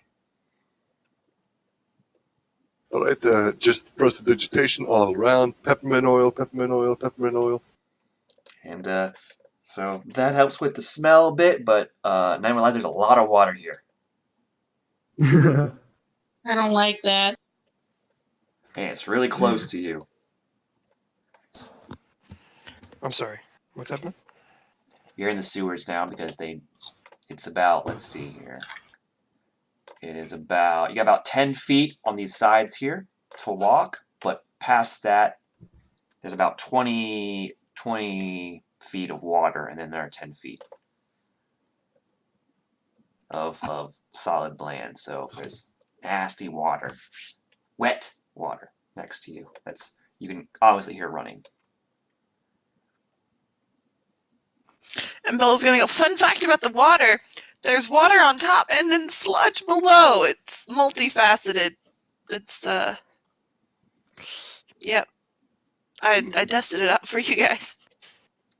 Thanks for the info. You're welcome. You are welcome. Is it kind of like when you open up a yogurt and like you get the water on the top and then... What kind of yogurt are you eating? Fruit on the bottom, of course. I think he's eating the Dollar Tree yogurt. You never got that? You know what I'm talking about? He's not wrong. It happens. I have the sour cream. Yeah. So, Does Dollar Tree sell yogurt? I would No, surely but hope not. If it did, I wouldn't buy it from there. If they did, it would be water on top and sludge on the bottom, though. All right, so you know the direction of the ping, Shero. once again to your right, downstream. But how do you, I'll leave this to you. What's your marching order, and what do you guys do once you're down here? You can walk. Indeed, You can sir. walk two abreast, Chilling in the or middle. single file. Single file. Well, Bell wants to be one of the folks in the lead. Like, he can't see very well, but he doesn't really know you guys. He doesn't really particularly like the group after trying to fleece the magician dude, but he will 100% throw himself between them and any sort of foe. He's a strong man. Just to clarify, are you like a defender fighter? He, from what it looks like, Bell here is not wearing any armor. He's a giant, hairy man with a massive great axe. So I'm a barbarian. Cool. Yeah. But you do know that these, based on their pins, their Acquisitions Inc. pins, Bell, these are franchisees of Acquisitions Incorporated, while you are an intern. Kind of what you aspire to be. Yeah. But maybe not so much anymore. Well, I mean, maybe the role, not the personality. But I mean, he doesn't dislike you guys. He just doesn't like you. But he will protect you because he's a strong man. And he figures if they're gonna get attacked by Jim's poop, that he should probably be the one hit first. So he will just sort of assume that he's gonna be either in the front or one of the two at the front. And I'll do the flying lantern trick with Venning, just a little bit ahead of us to illuminate the area. All right. So terrifyingly, I think I would have to be in the front for just AC reasons and dark vision. All right.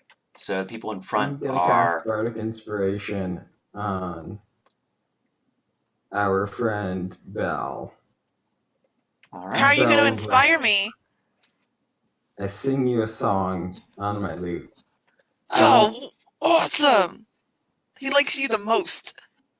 So you're feeling a bit pumped up now. Maybe it's the adrenaline of working with these franchisees, or maybe this new experience. Maybe it's working directly for Mr. Darkmagic, even though he's kind of an ass. He is a very important person in the organization. But you feel a little hyped up. Maybe I'm just high on shit fumes. Also a possibility. Jenkins. What? Keep in mind, I can only hide the smell, not erase it. Like 9 More Lives doesn't even understand the concept of a sewer. Like, you shit in the sand and you bury it. That's what you do. Poop goes in the ground underneath it. You don't flush that shit down somewhere to become some sort of flowing water source. That's just gross. I mean, groundwater. Let's not get into it. Let's keep on moving. But what does your friend see there, Rex? All right. How far ahead of the group is Venny? That's what I was about to say. He wasn't going to be that far because I was using it as kind of a light source. Okay. Give me a distance, if you'll please. Sure. You know what? I'll give you a distance. I'm sorry. He would only be about. Well, you know what? Before I answer that, let me look at what light is. It's 20 bright The and then wave and 20 He'll be, more. yeah, he'll be 20 feet ahead. Okay. So Venning is ahead of you guys. He's illuminating the path. It's mostly quiet except for the run of the water. And then Just you quick hear, question. make a who's in front? Well, Indy will be behind Bell, I guess, now. Bell and me are the first two. But I can make a perception birds in check the if front. you want me to. I Specifically guess I'm in line with you. the people in front. if you will, please. Give me something good. 18. I have a +6 perception because bards are completely fucking overpowered. I can hold on. I am going to. So it's like the. I am going to. Favored by the gods. This one. Oopsies, didn't mean to do that. All right. Roll that extra 2d4. All right. All right. So, Shero and Indy, being sort of the front of the group, middle to front of the group, you're hearing the trickling of water, and all of a sudden you hear these voices reverberating off the walls. And it's happening as Venning is about to approach a fork in the road or in the pathway, and you can't determine where exactly these voices are coming from, but it's in front of you, of course, because you've been walking around a straight pathway so far. There's been no deviations, but you're coming to like a turn or fork in the road, as it were. And as that's being illuminated, you barely hear this. And it's like some sort of butchered common, like spoken through a mouth full of broken teeth, probably. I didn't hear anything when you said you hear this. I'm about to say it. Oh. Because it's sort of like Yeah, echoing. It tracks. says, "Hurry it up! Hurry it up! Be careful. The master needs these materials in order to be revived properly. You have no idea the level of torment that awaits you if you fail at this simple task." I will like tap Rex. I mean, As you hear that, Venning crosses the... Yeah, I mean, I didn't hear any of that yet, right? Yeah, you didn't hear it. So Venning Okay. crosses the fork in the road and is immediately murdered. Great. That won't be cheap. Nope. And then you don't hear anything else. It's just dead silence. Well, and nobody can see again, so I'll cast light again. no, I have dark vision, and we also have a torch. Yeah, you got a torch going. Yeah, I don't trust Not it. as good. I have a candle. Okay, so we have. I'll look at 9 and Indy. Say, do you two want to be invisible? Okay, so you guys are like, you said you're 20 feet. No. Venning's 20 feet ahead of you, so I'm going to get this right. He said, no. No. Yeah. Okay. Rex, do you want to be invisible? Sure. Right. I will twin invisibility on 9 More Lives and Rex. Correct me if I'm wrong, that should be everyone, right?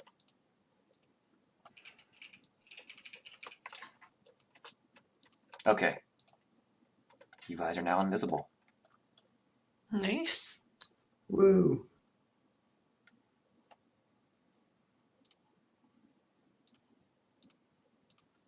Local targets a creature. Okay. Alright, you guys should...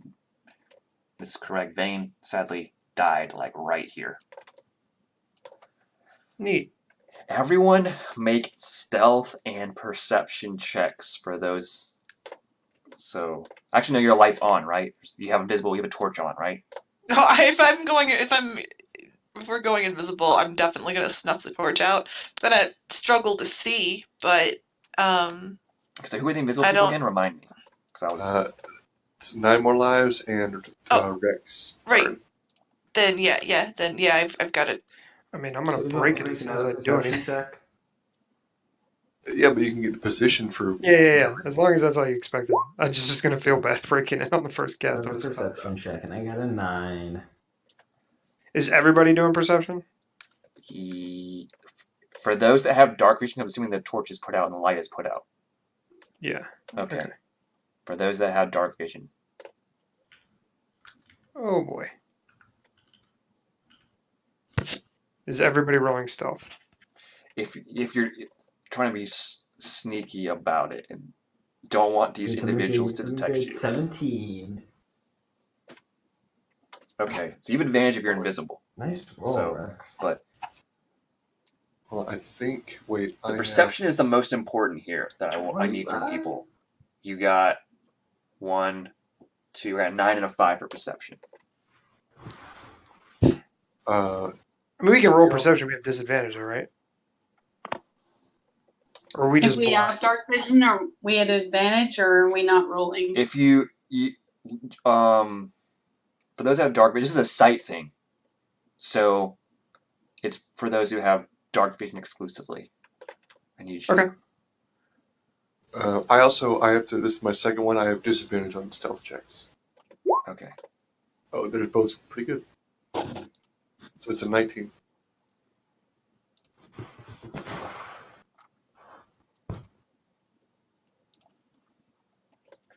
Okay. So I'm gonna do 2 things for these boys. Okay. So the stealthy boys are 9 more lives. Rex, let's do. Okay. So basically what happens is, let's see what you guys got.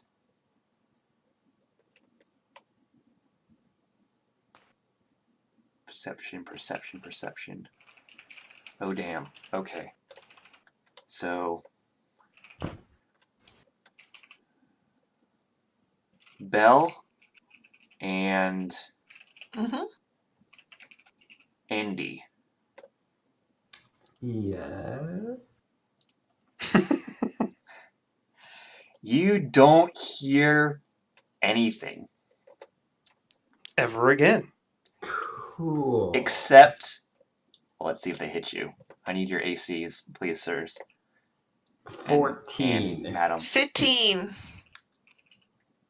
You don't have any armor on. How is it higher than Because he's a mine? barbarian. He's con plus dex, yo. Yeah, it's unarmored defense. That's why Okay. I'm walking around shirtless. So you both feel a white, hot, burning sensation in your neck. And I'll do boy, damages it's for my this. neck hemorrhoids again. Okay, so Indy, you take 15 damage, 7 piercing, and 8 necrotic. Oh, holy shit. Sorry, And how much is that again? it is 7 piercing and 8 necrotic. And Belle, you take 7 piercing 7 and plus 9 8 plus, necrotic. you said So you it's said a larger number too. 15 total for you, Indy, unless you have resistance to piercing or necrotic. Okay. 16 total to Belle, unless you have resistance to piercing or necrotic. And now that it's right in front of you, you guys, in the midst of your group, rather, I'll push you guys out a bit because they sort of like landed in between you. Boy, I thought you said it was like a 15 damage plus this 8 No. plus So this is what the other stuff. essentially happens to you guys. Hooray, vampires! These they fell down from the ceiling and just sunk their teeth into you. Like everyone to roll initiative once I get up. So, my favorite thing to do. And Yeah, as we're yelling, as we're rolling for initiative, Belle is just gonna be yelling, "Vampires! Vampires! Vampires! They bit us! They bit us!" it hurts so bad, guys. Oh, shit. So Yeah. your hit point maximum is are we gonna be reduced. vampires now? Your hit point maximum, Indy, is reduced by 8. Your hit point maximum, Belle, is reduced by 9. Perfect. Oh my god. So minus 8, so I have max of 23 now. Alright, you guys are all in. There's 2 of 9 more lives. Can you not move your token? 9 more lives? Let me write this down. Yeah, I'll just delete the. That is not the D&D group. I'll just delete the other one. Oh, I'm looking no. for. Okay, you're good. I'm putting visibility on you as well. Okay. I think you need to fix her. Sorry. I put Does she have invisibility on you. advantage? Yeah, so give it advantage on initiative, 9 more lives? Or did you just roll again for reasons? I rolled again because I wasn't in the. Okay. Shiro, as soon as Belle mentions vampires, this booming voice is in your head. And you know it to be your patron deity. Yes. And he's like, slaughter the undead and the unclean. For glory. Right. Ho ho ho. Nice. And I'll have them roll initiative now too and see where they go.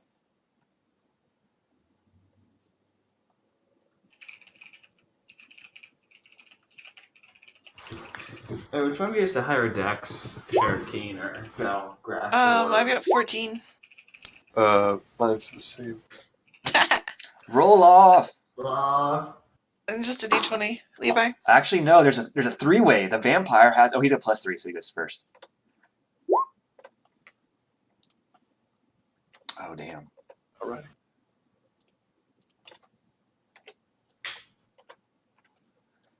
So I'm assuming Levi's gonna go first with a 19. Mhm.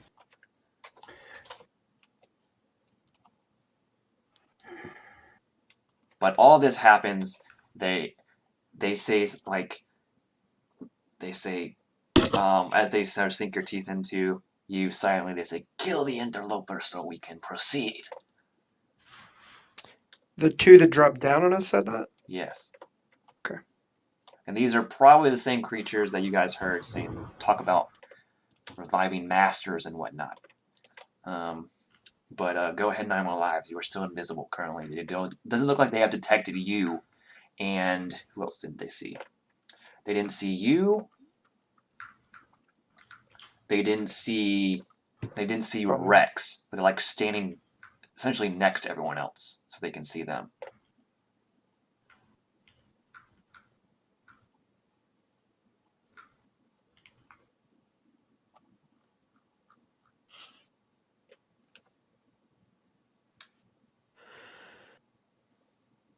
So what do you like to do? 9 more lives.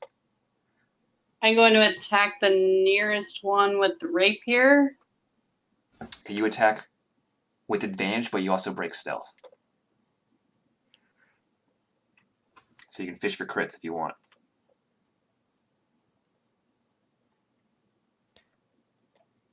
Come on, baby. Alright. I'll go. Then I'm going to move away. Okay. Into the muck. Oh yeah, that's the squishy bit there. If you want to get in that, you can, but it's difficult terrain. Oh, that's weird. Okay.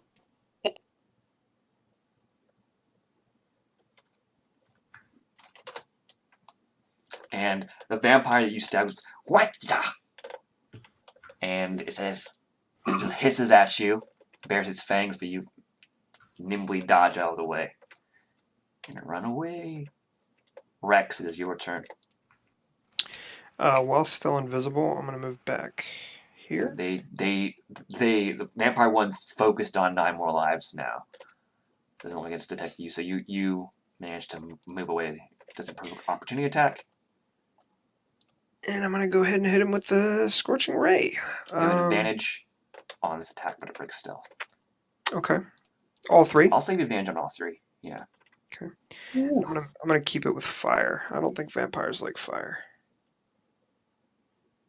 That's the first one. All right. The 10 will miss, so we'll have to go with the 22. So, That's the second one. okay, the 21 will hit. And that's the third one. You're attacking Vampire 1, correct?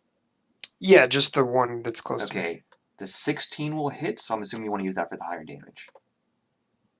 Yeah, I'm assuming the first damage roll is what we're using always, no matter what. I will, You know what I mean? if it's advantage, If both will hit, I'll let you choose which one you want. Okay. Well, yeah, then take the higher damage. All right. With that, So that was what, vampire one 12 does not look plus- good with that. Okay. That salvo. That's it for my turn. Indy. Hi, yeah, that's my name. I'm going to cast a spell. Put up my character sheet again because my screen's so small I can't see anything. Okay. So I'm gonna move to the vampire. Move up on. God, I can't even see anything. Hold on. Okay. This other vampire dude's like just chilling right there, right next to me. I'm going to cast. Are they holding weapons? No. Do they have metal on them? No. Dang it. Do any of the enemies have metal on them? They're wearing rags. I'm assuming those aren't metal rags. No. So then I'm going to cast Thunder Wave on this one to my left. Okay. Hold on. I have two. I have second level spells, so I'm going to cast it at second level. Thunder Wave, cast it at level 9. No. Level 2. Pretty good. That's a lot of dice. Did you sneak You attack? can't sneak with Thunder Wave, but Whoops. yeah, Sorry. so your Thunder Wave, let me do a con save for it. Yeah, I didn't mean to do that. Oh, it's not with advantage, but it critically succeeded on its con save, so it's not pushed back, but it still takes 23, half is 11 Woo. thunder damage. I rolled a 1 off of max damage. That's nuts. That is pretty good, yeah. But it is now Vampire 2's turn for a rebuttal.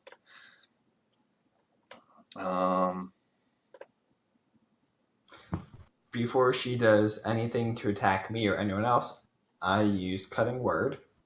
Okay. So Cutting Words is your reactions at disadvantage, right?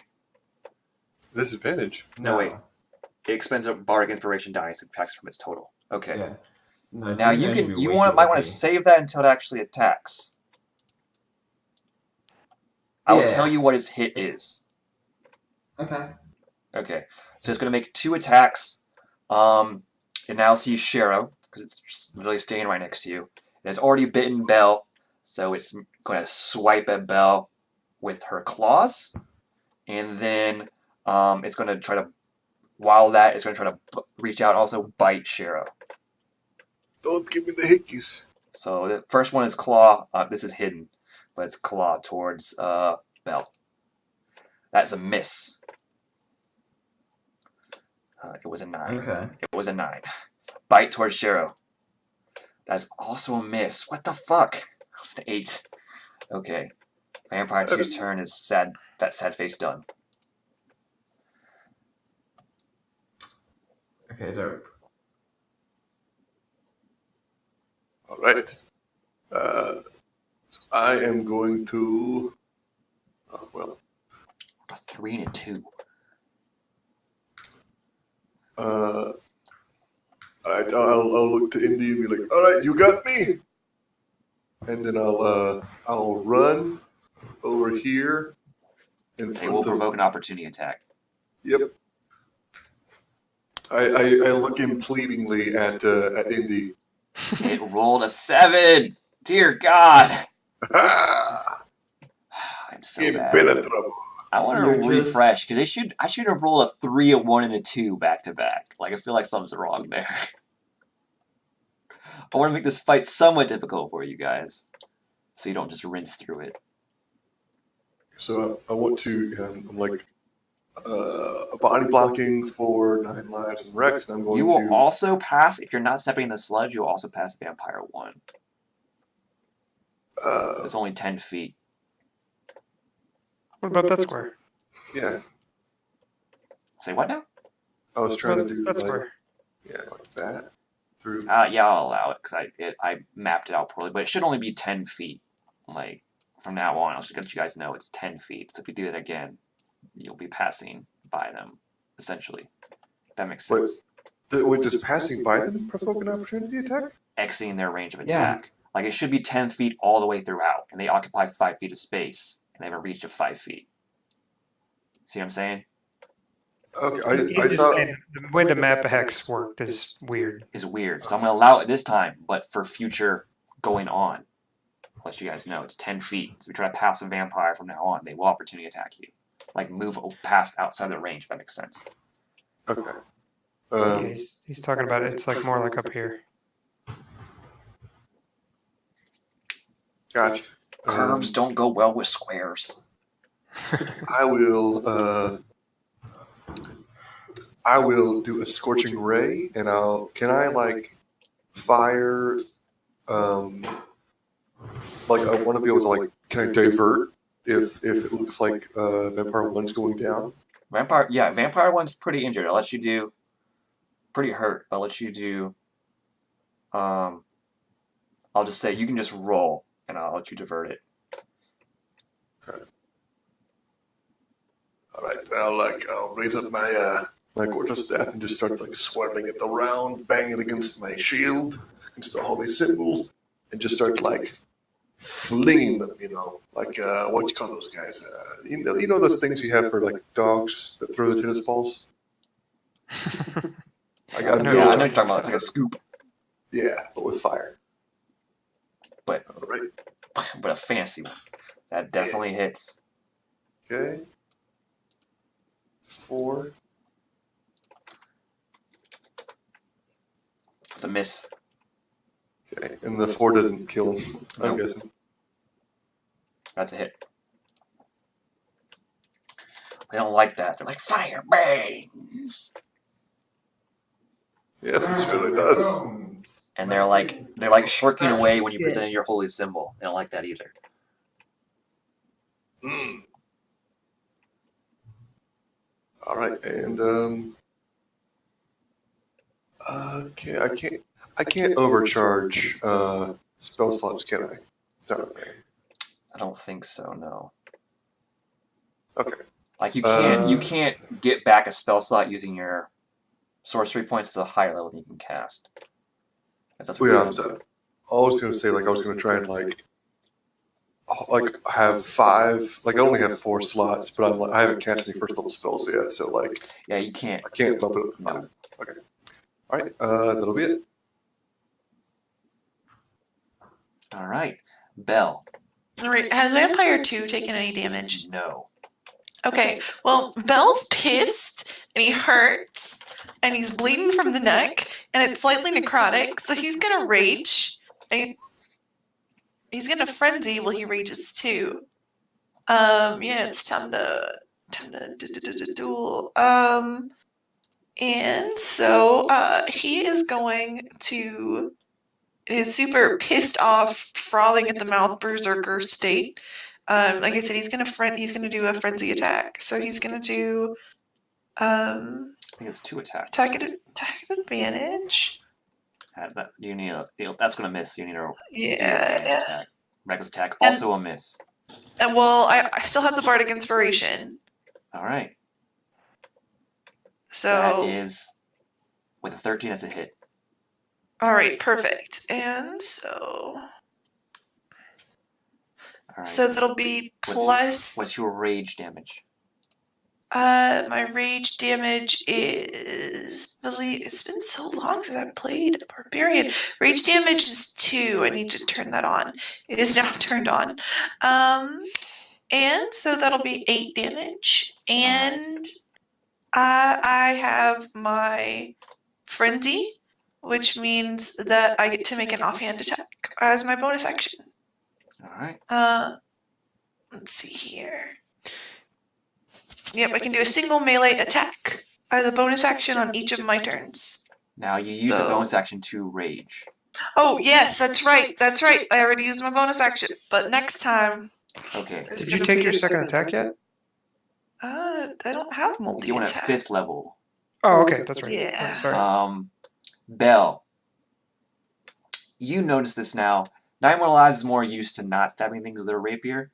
She's more of a shooting people from a short bow, so she didn't really notice it. But you've hewed many an individual with your axe.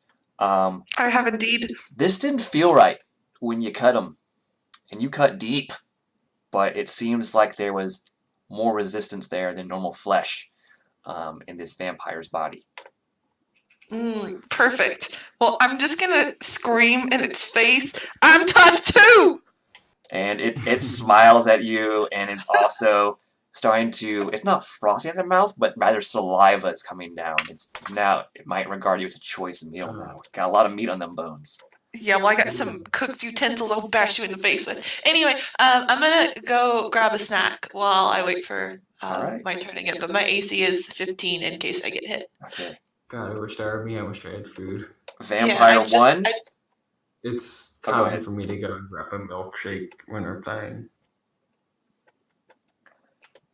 Vampire 1, I'm hungry. like, cocks its head, and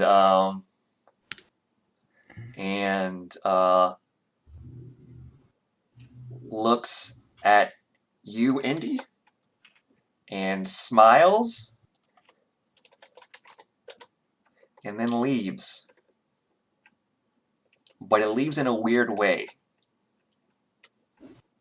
So it'll still provoke an opportunity attack, but it starts walking on the wall.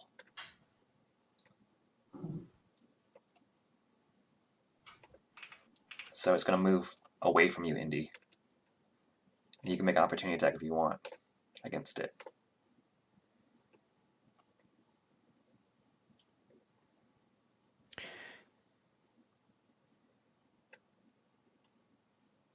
That's you, Indy. Indy. Did we Hi. lose? He said he was. I thought you said Okay, you wanted a snack, but you didn't have one. Yeah. You Make an can, opportunity attack. if you want, to use your reaction, make an opportunity attack. Vampire 1 is moving away from you. Okay, I can make an opportunity attack. Cool. I'll do that Yes. with my rapier. And yeah. Oh Not my 20. god. Unfortunately, no critical. I mean, unfortunately, wait, no sneak attack, because no enemy within 5 feet. But you do rapier damage. Nah, just my piercing damage.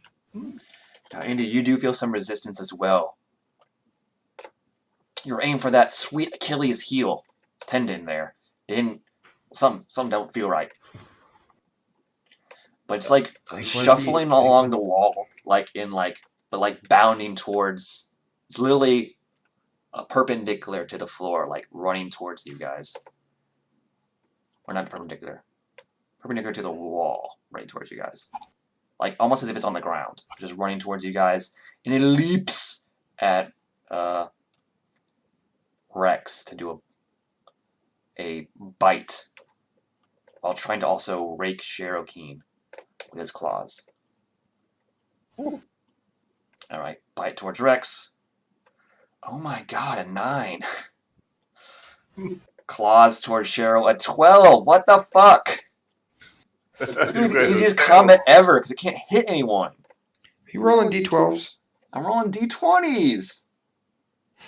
You roll the wrong Are you dice. sure? I was d20s 6 Are plus you 3. sure you're not pulling a Clint McElroy here and rolling a d10 instead of a d20? Oh, God. Who did that? Like, Look at that! Jason. Wow! What? I'm just gonna roll off the hand now. In Next his turn. defense, he's like a 59-year-old man. But like Okay. he also can't like figure out how many dice he needs. Like, Vampire what dice Vampire they 1, are. that amazing Like, attack because- missed both of you, and 9 More Lives' turn is now. You got sneak attack for days. So I haven't noticed anything off about the hits, right? No. Because correct me if I'm wrong, this is like your first time using your rapier. You've usually short-bowed your way. Right? I usually use the rapier. It's my other rogue that uses the bow. I apologize, I got them confused. You would have noticed it as well then.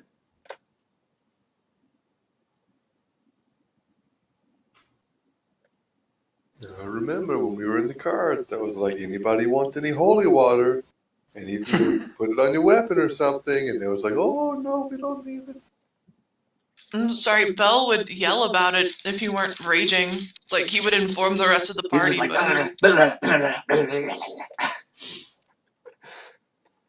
just he's a froth. But Okay. up Nice to you, spot. 911, what do you want to do?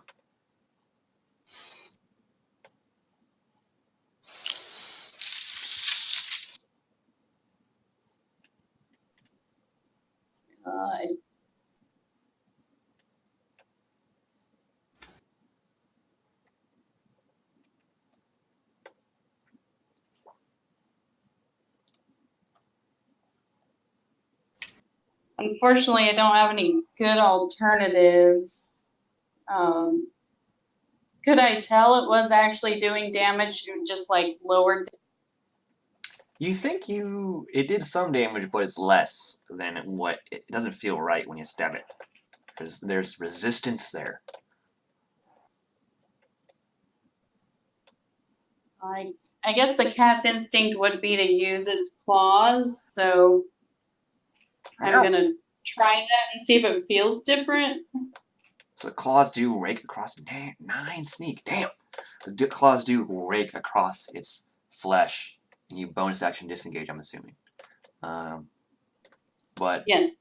yeah, so that 19 does hit. Did it feel different? You have shredded many a thing. This is like trying to shred like the hardest oak or tree you've ever had to scratch. It's tough.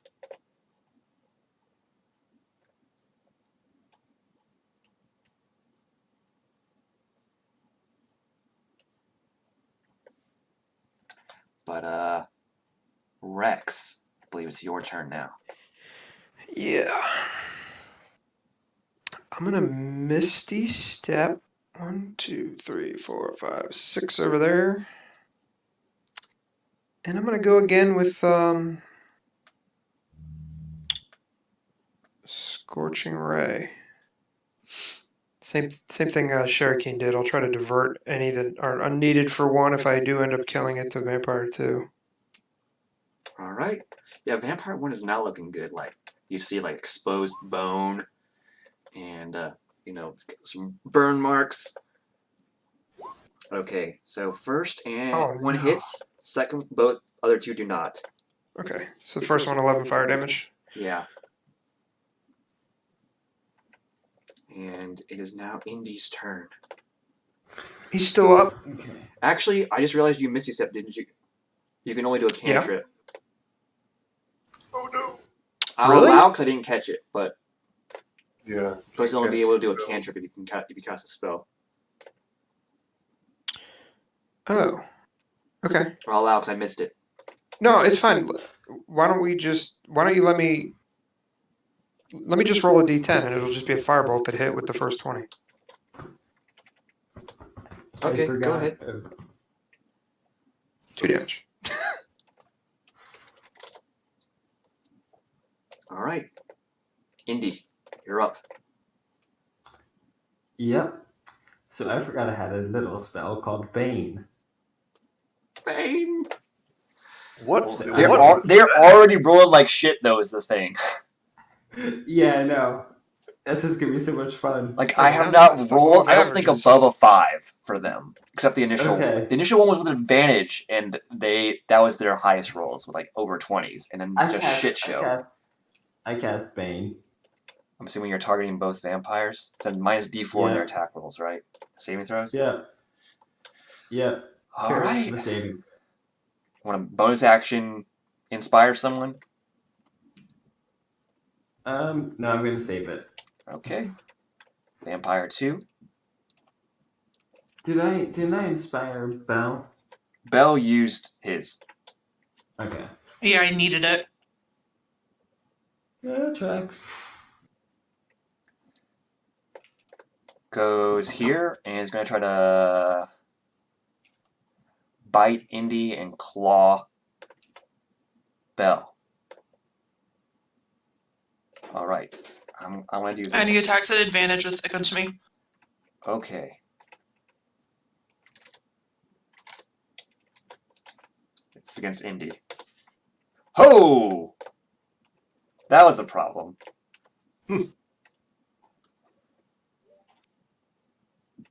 Okay, this is the... I said bite No against matter Indy, what, right? it's gonna hit. I said bite against Indy? Correct, yes. Okay. That is 8 piercing and 10 necrotic. Oh no. And your health point maximum is reduced by another 10. Oh my god. Are you alive? I think he's down. So I wasn't paying attention. Had someone come in. What did you say? Uh-oh. uh, Bad news, buddy. there's bad news and bad news. There's bad news. Okay. There's real bad news. Okay. How Dude, much health damage did you have? That was 18 damage total, 8 piercing and 10 necrotic. Yeah, I'm at -2. I am face down in the sludge. You're more than that, my friend. Oh god. The target dies Yeah. and this effect reduces hit point maximum to 0. Oh my fuck. So I'm perma dead. You're dead outside of a resurrect spell. Luckily, guess what you guys have a free one of? Cool. Cool.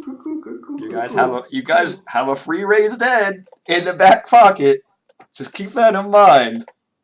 Cool. Ouch. Cool. That's good. That's really good. Claws against Thanks. Bell. Hey, there's a way to bring your character back. Yeah. Oh my I God. actually did not expect that to kill you. So, I thought you had one more attack in you. Oh No. no, fuck. Indy, cutting words. No. Oh wait, you. I It think wouldn't have mattered. Got 25 to hit. Yeah. It No. might have. That will indeed hit. Wait. Did he have Bane He on had him? Bane up, so if he Banes and cutting Doesn't words, you matter. might miss him. If you want to try it, I'll roll Yeah. I mean- roll a d4. 1. Oh, So 24. fuck. You're done. It's not gonna Yeah. be enough. Give me 6. Alright. No. So, Indy, you feel all the life force being sucked out of you, and Indy just looks like super desiccated now. And he just falls to the ground. I feel bad. You don't feel anything. And it's going to attack Bell with claws, but you'll have resistance against this. So, How low? 17 to That's not hit. any good. I'm at -2,000 hit points. 17 to hit for 10 slashing, which you only take 5 of. 'Cause you're raging.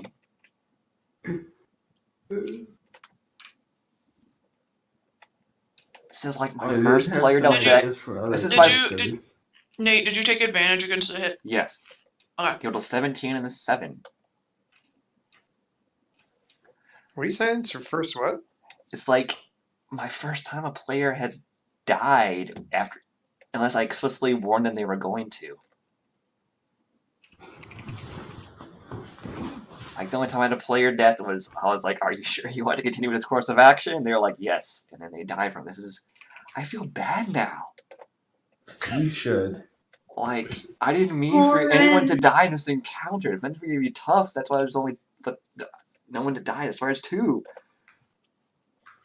Oh man. That's how it shakes out sometimes. Oh, I said, luckily you do have a raised dead in your back pocket, which is as long as you get them back within 7 days, you're good. I was shook by Torrin's death. Why are you fucking with Kex here so much? Wait, what, you put this in the Discord? He did. Yeah. Oh man.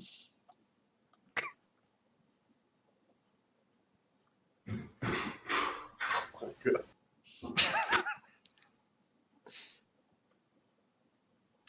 Oh, rough. Yeah, so Vampire 2's turn is over. It's now Sheriff's. Seeing my ally just fucking die like that. Whew, okay, I am just going to I'm not even looking at this vampire one. I'm just gonna go ahead and go pop over here towards in the middle. Alright, it is going to attack at you. But I rolled a 14. Doesn't hit. I will extend out my hands in my newly learned gesture towards both of them, both vampires, in this newfangled finger gun fashion, and I'm going to twin a guiding bolt with my last sorcery point. Alright. Okay. That hits. Roll for the second wait. one. Okay. Let me just go get that damage on there. Alright. Fuck. Alright. He's not gonna like that. Vampire 1 is almost dead. That misses, though. Hey. You wanna know who else is dead? Me. Hey.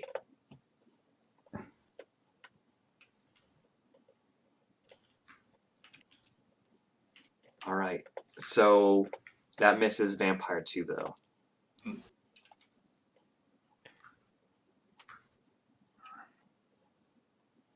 Alright, so yeah, Vampire 1 has advantage in the next hit. Anyone that attacks it will have advantage against it.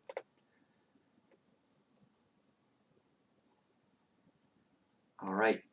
And Belle's turn. Okay. God, what was that Done. noise? It was me finishing stuffing my face with some chips. Nice. Yep. Let me see here. So yeah, Bell he's gonna rage, just continue to rage. He doesn't really Rage know even you guys, harder. but he's raging harder because fuck, he was trying to go in the front of the pack to keep that shit from happening. That's the guy you liked who sang a song about you. I know he's the one that he liked. Now that does both of those fuck. miss. Okay, But you have bonus attack. Okay, that hits. and yeah.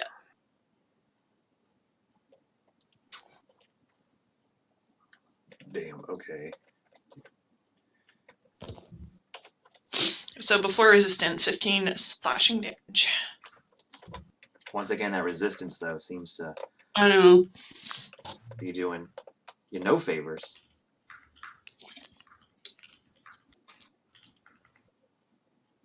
And Vampire 1 runs up. It's going to do something weird. It's going to run up to the ceiling. It's going to try to drop down on 9 more lives and Sheriff King. Parkour. Parkour. But it just walks up the wall, though. It doesn't really need to say parkour or anything.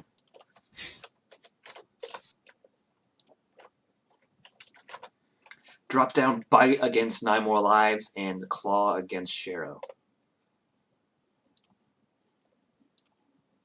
Oh my, here comes the attacks. So, it bites 9 more lives. Fuck. For 16 damage. 11 which is necrotic. Oh my god. And it claws you, Shero, for 6. But Vampire 1, that was like its swan song, because it's literally about to die.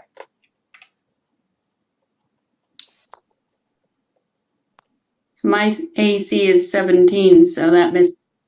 No, it rolled a 23 to bite you. Oh, I thought The damage was I thought you said- 16. 16 damage.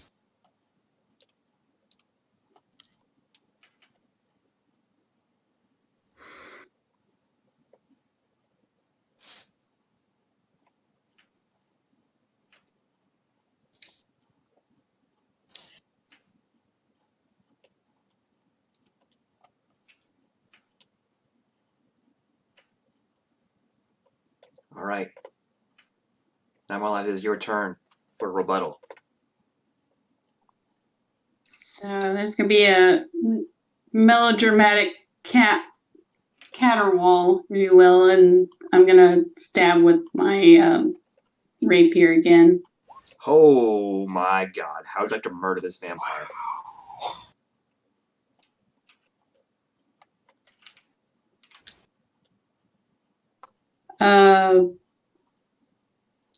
I guess I'm gonna use that old line I used to use, the not so shabby for a tabby, and then I'm gonna jump off, kind of parkour off the wall, and then back away.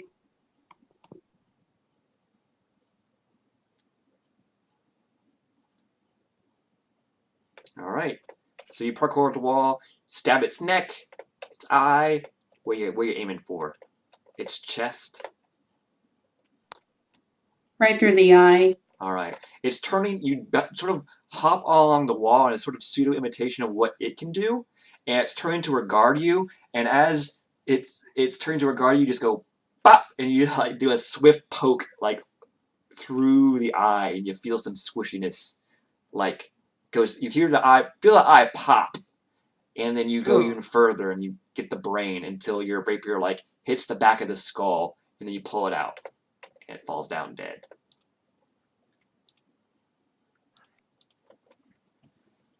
Rex. Well, that was gross. All right. Where? Oh my god, I have too many tabs up. Sorry. I was looking up rage gifts. All right. I guess number 2 is gonna get it. Let's. When vampire make perception roll, Rex. Sure. Okay, you don't see anything. Okay. Yeah. Let's go. Let's go. What's it called? Scorching ray. Where are my attacks? Only a 24 hits. Hooray! Okay. Indy. Oh wait, Over there. never mind. Yeah, Rest in no. peace. Yep. Vampire 2 seems distraught like that Vampire 1 died. It, like holds its head and just like with both of its hands and just like shakes uncontrollably and then like gives this like piercing howl and then just starts saying, "You fools, you fools, you fools," and just starts hauling ass away from you guys. Fuck. Okay. Okay. So do we get an attack of opportunity? 3 people get attack of opportunities. Belle, Shero, and 9 more lives. But it's essentially running. Okay. Well, I'm gonna take that attack of opportunity Okay. because Running I'm away just back from where you guys came. angry. Like that's all. I'm just pissed. So let's see here. Oh look. Oh, it's a hit. For a whopping like 4 damage. Get ready for the fucking car wash, baby. Now he can do he can do 0 damage if he hits. Still, it's kind of funny. Which I don't anyway. Yeah, just roll damage. I want to see what it is. Hey, Fucking you rolled max. max damage. 9 more lives. Remember that time I tried to take an attack of opportunity with my non-weapon?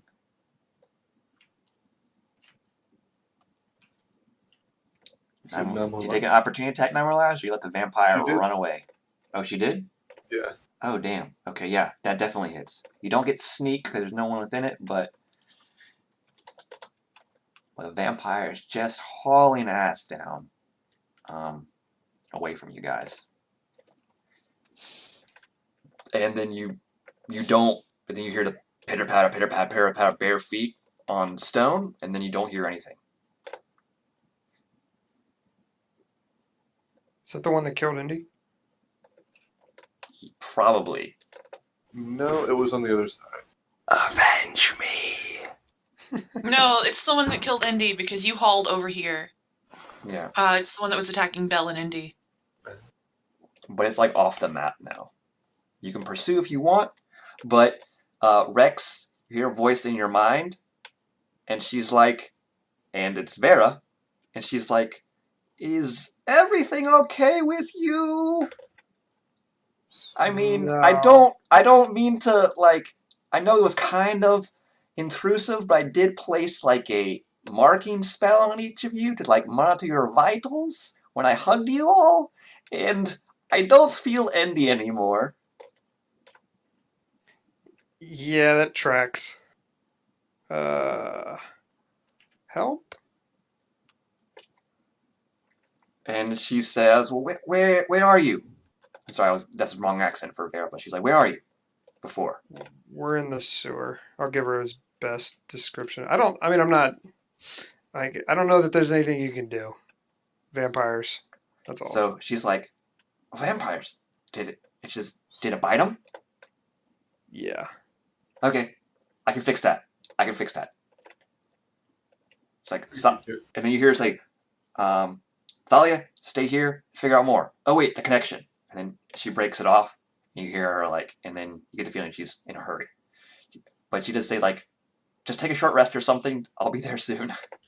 Wait, can I pursue the vampire? You can if you want. That was all just mental. Yeah. But it was mental to Rex. Okay. You can, No. but she is about. She moved 1, 2, 3, 4, 5, 6, and then another 1, 2, 3, 4, 5, 6. So she is 1, 2, 3, 4, 5, 6, 7. She's about 13 squares away from you. Okay. I want to go 5, 10, 15, 20, 25, 30. Do I have visual? You can still see her because she was within 60 feet of you. Okay. Okay. If he's going, Belle's like gonna be hauling ass after him. He's not gonna let you go alone, dude. Like one of you have already died. Well, yeah, I don't know if we're still doing the turn order. You can if you want to continue fighting. Vampire 2 turns up. Yeah, I'm throwing another guiding bolt. Okay. Do a roll, please. It does hit.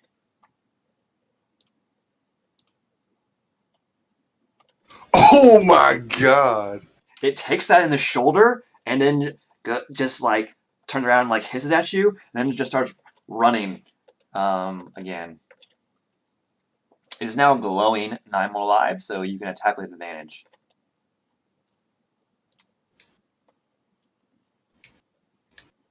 Which does that mean sneak attack? Yes. All right.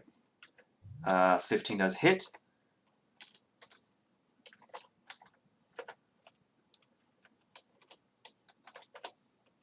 It's haggardly running. It's like it's obviously wounded, but it's just like running. That was kind of out of turn, so I'll skip your turn. But Belle, if you want to do something, Yeah, he would have. now you can't see it now because 911 Live shot at it. Is it no longer glowing? No, as soon as 911 Live shot, it kind of went out of turn order, but 911 Live shot it, glow disappeared. Okay, well then he's just gonna hang around Indy's body then and make sure that nothing is, nothing, tries to disturb it, because since he missed a chance to an attack, he's gonna lose his rage and also gain a point of exhaustion. Okay. Oh yeah, that's a downside, right? Yeah, of her archetype, yeah. So, vampire. I'm assuming the only ones that can actually see this thing at this point are 9 More Lives and Cherokee. Correct? Yeah. So are we still doing turn order? Or? Yeah, if you want to still continue, because it's gonna run again on its turn. It is not stopped. Yeah, unless Rex, you want to do anything? Rex can't see it. It's run out of my range. You have some other kind of spell or something. If I know that it ran down there, can I? If you have an magic missile? AOE spell, you can judge the distance and chuck it down there, but you literally can't see down that far. Hang on. So, like, because I can't see it, I can't target it for magic missile, which auto hits, No. right? Okay, that's fine. If I'd move my guy over there because I was figuring we weren't gonna catch it. So if I, like, on my turn were to move like here, am I within 90 feet of it? Yes, but you can't see it. I'll throw a sleep down there. Okay. I don't know if it'll affect it. It's literally like all I can do. Okay. Roll sleeps. 5d8. Yeah. 1, 2, 3, 4, 5. You need to roll very high. It's in the percentage, but that is not it. Yeah. Okay. It's under 5d8, but it's under 40 rather. But that's cool. that did not affect Worth it. a Just shot. continue running. Runs another 60 feet on its turn. So it is about 1, 2, 3, 4, 5, 6. I said it was. It's 5 off the map from you, and then it runs another 12 spaces. So it is 18 times 5 away from you now. 90. 90 feet Okay. away. Okay. Yeah, I mean, after seeing the death of my ally and like the urging on of my patron dad, I'm gonna book my full 30 feet to get within the 60 feet of the dark vision. All right, you just barely see it at the end. You catch it like it's back. I'm gonna huck another guiding bolt down there. That hits. 17 again. All right, it's like shuffle running. It's now glowing, Belle. If you can, from you, it's 1, 2, 3, 4, 5, 6, 7, 8, 9. It's 180 feet from you. I've got. Oh my god, my cat is screaming at my Maybe you have door. a crossbow that can hit 180 feet or something. You can try shooting at it. It's glowing now, so you can see it. Let me check something. I don't have a crossbow, but let me check the range on my javelin. I don't think it's 100. You're It's like 30 It's 100. 60. It's 120 feet. God damn it. No, I'm just gonna yell at it. I'm just gonna try to demoralize it. They're very poor insults. I'm very tired. I'm a very tired man. Yeah, you better run. Hey, vampire. Vampire. You suck. Get it? Yeah. All Yeah, right. that's it. That's my turn. So Rex looks like, I realized Rex looked like he was going to cast Magic Missile, but he realized he couldn't see it and stopped because you've seen him cast it before. Would you like to shoot at the vampire, or you need to move to where Cherokee needs to see it, I think, unless you have enhanced dark vision that's more than 60 feet. First of all. Well, no, it's still glowing, so you can see it. My apologies. But you can hold action. So I can. You can hold action and wait for Rex to Magic Missile and then shoot if you want.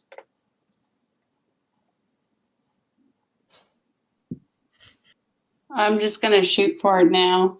Okay. 22 hits and 20 hits. Assuming you want to use 22 when it's more damage.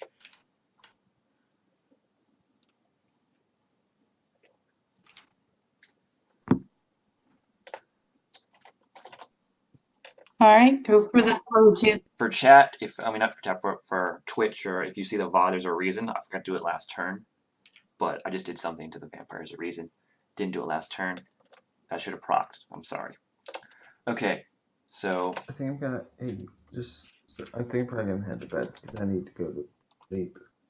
okay. Okay, we're about to wrap Good up night. after combat, I think here.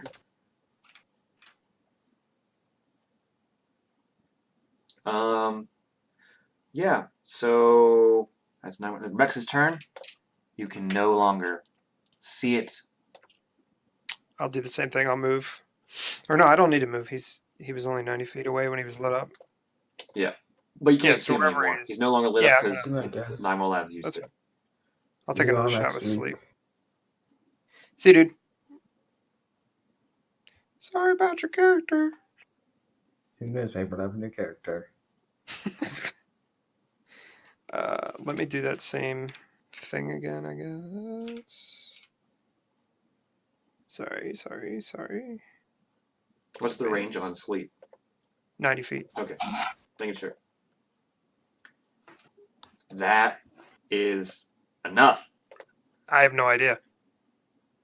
I can't see him. So, Shero, you can see it just take a few more steps, and then just collapse.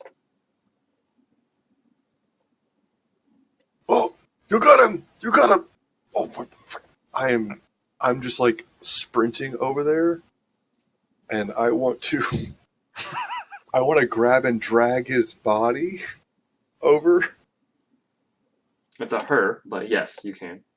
I want to drag her body over, and I want like, everyone, we all do this together, okay? So what Indy would have wanted. For Indy. And it's like, everyone It's get dead. fucking ready. It's dead. Yeah, just incinerated. And So, as it dies, you see it was holding something, and as I thought he was dropping another vampire on us. No. That's the one that ran away. It's back because you dragged it back here. As it dies, it was holding something in its hand, and it drops them, whatever it was holding. Make an Arcana check, Rex or Shero. I'm gonna let you have this one. Okay. Well. This is materials needed to fully resurrect an ancient vampire. Oh. Neat. Like the ones that you can't distinguish from a human, the ones that don't have sunlight weakness, like the super don't fuck with them ones. Does it look like it's been used? No, they're materials to. I didn't know if it was like... You didn't hear what they said, but it's materials to revive someone, or part of the materials to do so. All right. So they were going to awaken something terrifying. Okay. I'll relay the details. I don't want this stuff. There's a lot of blood, and from it's Yeah. probably like blood of virgins and a lot of other stuff in there. It's gross. God. I'm just going to put it down. And we can deal with it when Team Palace gets here. So they're on their way right now. Yeah, I didn't tell you that because of the chase. Apparently Vera tracked us and knew that Indy dropped. She's on her way here now. She told us to hang tight, and she said she can help. That's concerning. Yeah, I didn't really have a moment to deal with it, but Start we like can deal patting with it. yourself down, like wherever I got bugged. I think it's magic. Maybe we got to rest a little while to. Yeah, you guys can take a short rest. If you took necrotic damage, which would be, I believe, Bell was the only one that took it, I think. Yeah, I had 9 necrotic damage. You don't recover that from the long rest. Or Yay! short rest. It's until you take a long rest that is permanently, well, semi-permanently off your max health until you take a long rest and it's restored. That sucks. I don't feel good, guys. But My like, neck hurt. but true to her word, you see, like, from the way you guys came, you see Vera, and she has walking down, and this is Vera unlike you've seen her before.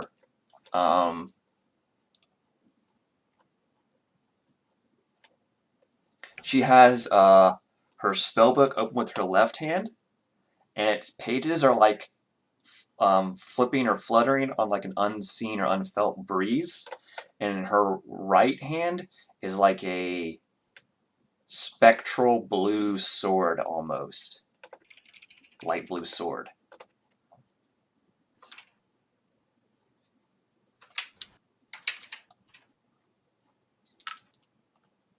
It's weird.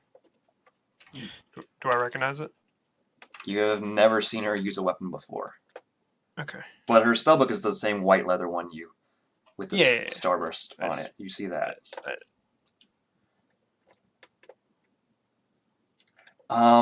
But when she sees you guys, and there's like a light blue tint on her eyes too. But when she sees you guys, she says, "Oh!" And she like sheathes the sword in the book, and then closes it. And the sword is gone, and the glow of her eyes is gone too.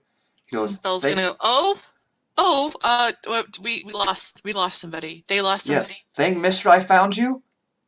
I already know what happened to Indy. Is anyone else hurt?" There have been some. He'll people who keep. I got like 7 days. Yeah. He's fine. There, I'm hurt. yes, there's a few of us who some of them got bit. So if you take a short rest, you can expend hit die, or you can just let her heal you. Oh, don't you? You said that their hit max went down. Yes, she can't fix that, but she can do other things, like Prayer of Healing. Yeah, I would probably let her heal. So everyone gets 13 health back. Yay!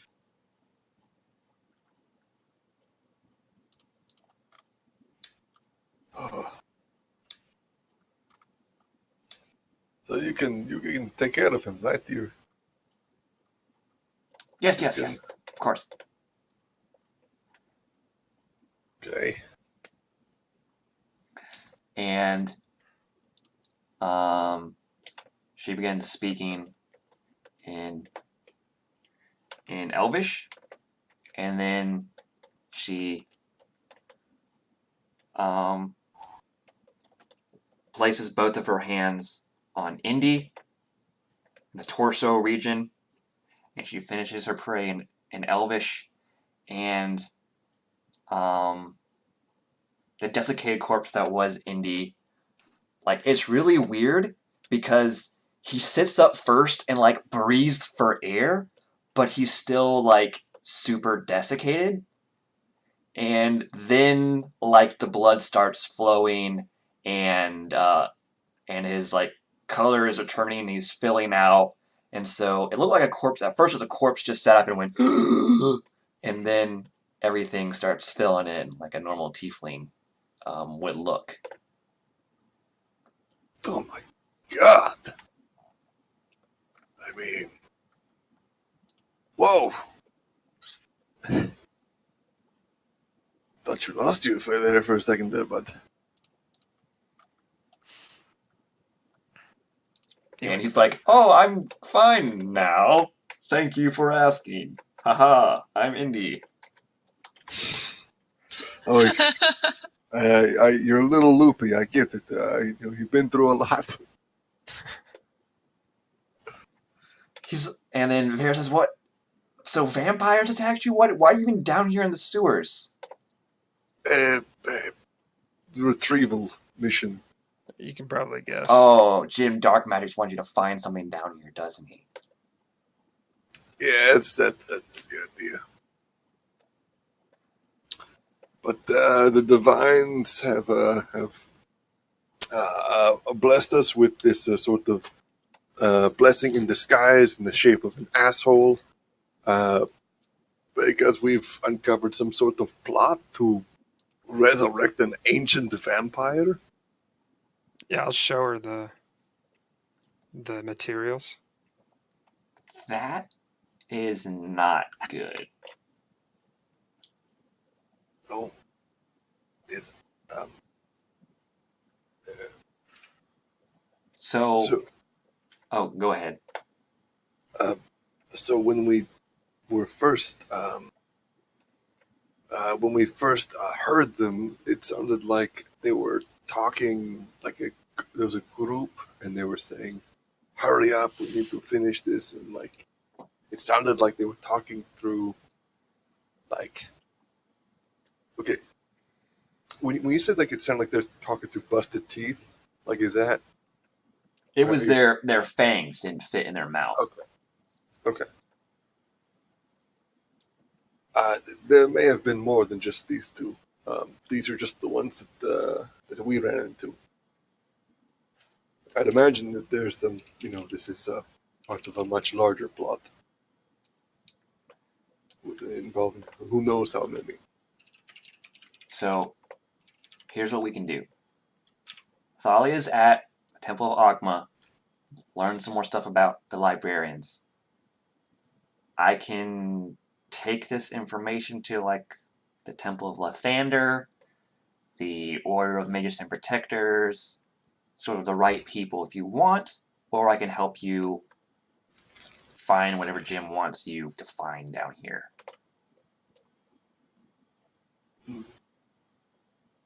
And then we can do the vampire reporting after.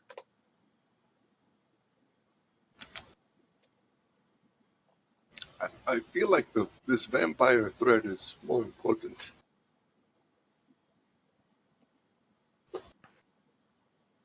How long is it going to take to find this, though? You're not certain. Want to find the object? Yeah. I mean, You think you've got about 300 feet, you think, from where you sensed it, Shiro. I'm going to start ritual casting a detect magic. All right. After like 11 minutes. Yeah, I forgot to do that. So Vera's like, okay, well, I can leave if you want.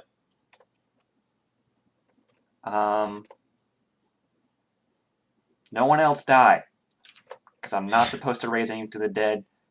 Raise dead anymore. Don't let. And she whispers in close. It's like, don't let Soren know this one's free. Thank you.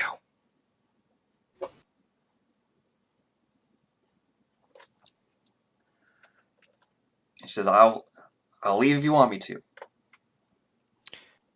I don't think anybody wants you to leave. No, yeah. I mean, if you feel like it's just safer for you to get in the, where it needs to be. Oh, he's fine now. Oh, And he's like nodding his head. is he like back to full, like hit points and all that? Yeah, I believe. Let me see. If not, you heal him back up. Let me see what Raise Dead does. Whoops. Because isn't like kind of all fucked up for like a while? That's if he is. Let me see. Yeah, I know what you're talking about. Yeah, I just don't minus know 4 what the rules penalty. are. Yeah. It's minus 4 to all attack rolls, saving throws, and ability checks. Yeah, he needs to take a little resties.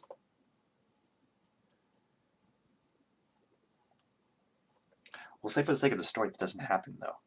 I don't want him to like sit out on a lot of stuff. Unless you guys want to be sticking for the rules and be like, no. Whatever you guys want to do. You know for a fact that I'm not a stickler. It's because I've been DMing for you for longer than so 30 I'll say minutes. Indy's completely fine. Vera's like, no, it's fine. He's fine. Aren't you, Indy? Indy nods. So I can help you find this stupid whatever that Jim wants you to find down here. The sewers are a pretty dangerous place in Waterdeep. So I can stick around for a bit, help you find it, and then we get out of here. What's 20 minutes? Sure. Yeah. It's just so. Does Rex have detect magic up as well? If you were gonna cast it, I forgot. The player forgot to cast it, but yeah, no, you're fine. You can ritual cast it, and we can just kind of stand about 60 feet apart, or Yeah, that'll work. whatever. So you get the magical senses of everyone, everyone's emitting magic. You do find something strange on each of your persons, though. It's like a mark on your back shoulder. It's very perceptible, but you didn't notice it at first if you cast detect magic before this, because you weren't really looking for it, and it was hidden by your natural magical aura, Rex and Shadowking. But now that Vera mentioned she had marked you, it's like your back shoulder where she had come around for the hug and touched you with her hand. Great.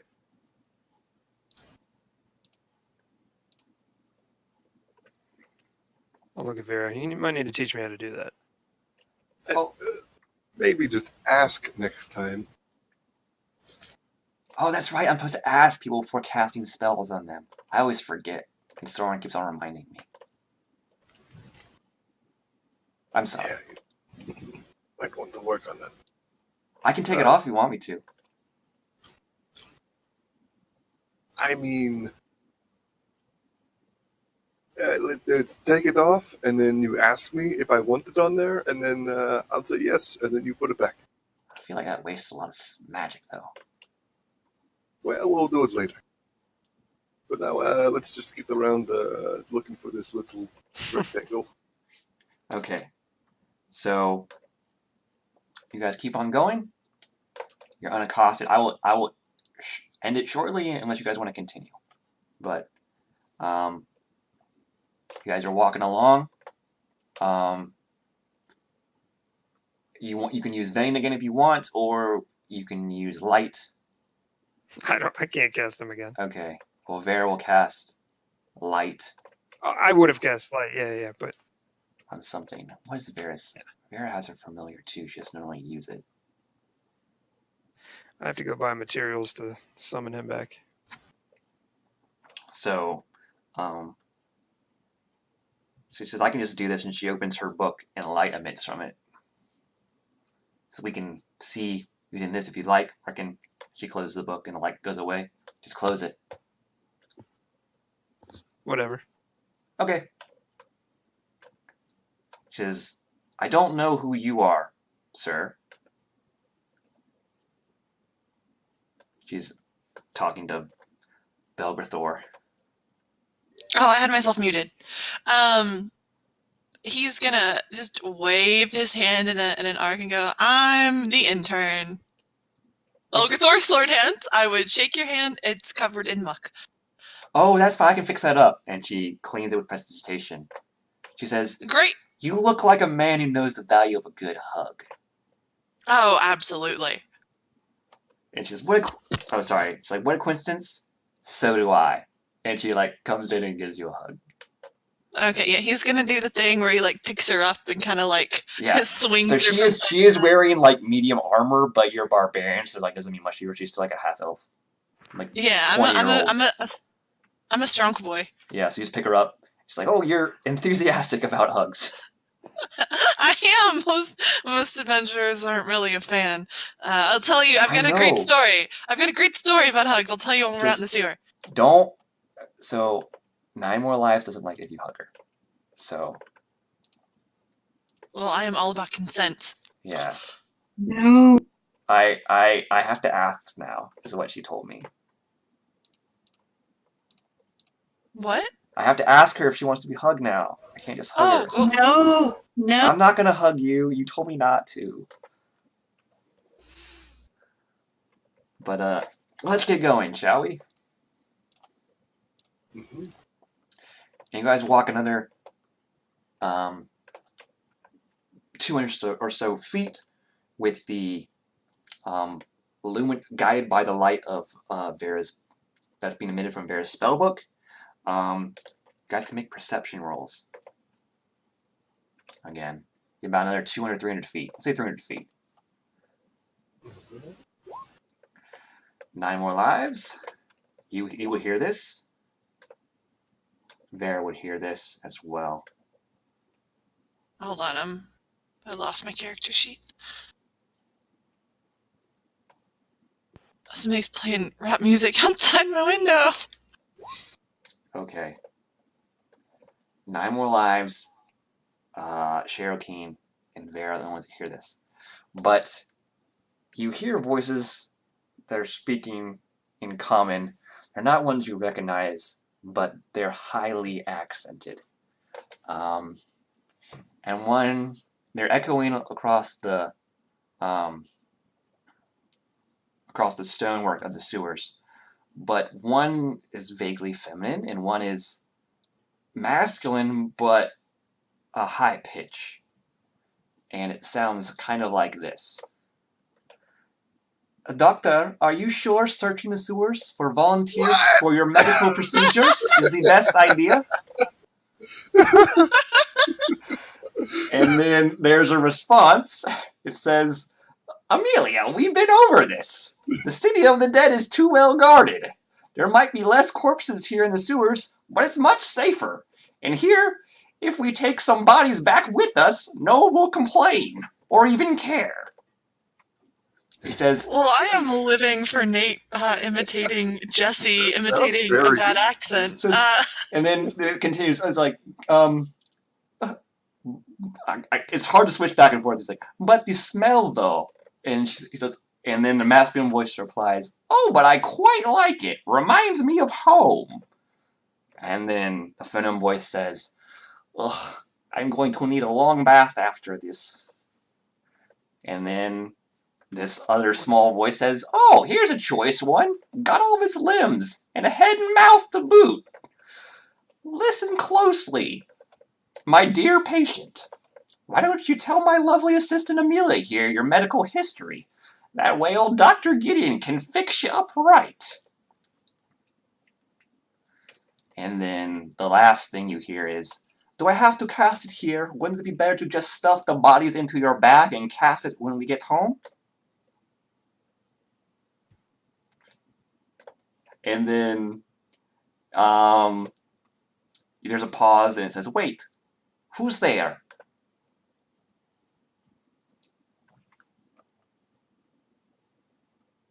And you see a couple figures ahead of you. They're like, one is like in the muck, like, and you can just barely see his head. And the other one is like crouched down on the side of the muck that you guys are on, but she's like looking into the muck, or the figure is looking into the muck. 9 more lives. You see, and Shero, you see, it looks, they're vague shapes, but one looks to be a goblin and one looks to be taller, maybe a humanoid, maybe a human or a half-elf or an elf. For those that can see them, make a history check. Which would be Shero and 9 more lives. Whopping 0. It doesn't matter. Both of you. These are the. It's hard to make them out in the dark, but you swear that these are the spitting images of 2 of the 4 heroes that statues in the city of Orlane were dedicated to. That's them. And they're both like looking at you. Hey. Hello? Hello? We're not doing anything weird. Don't worry about us. We're not doing anything weird either. Okay. Are they lying? Insight.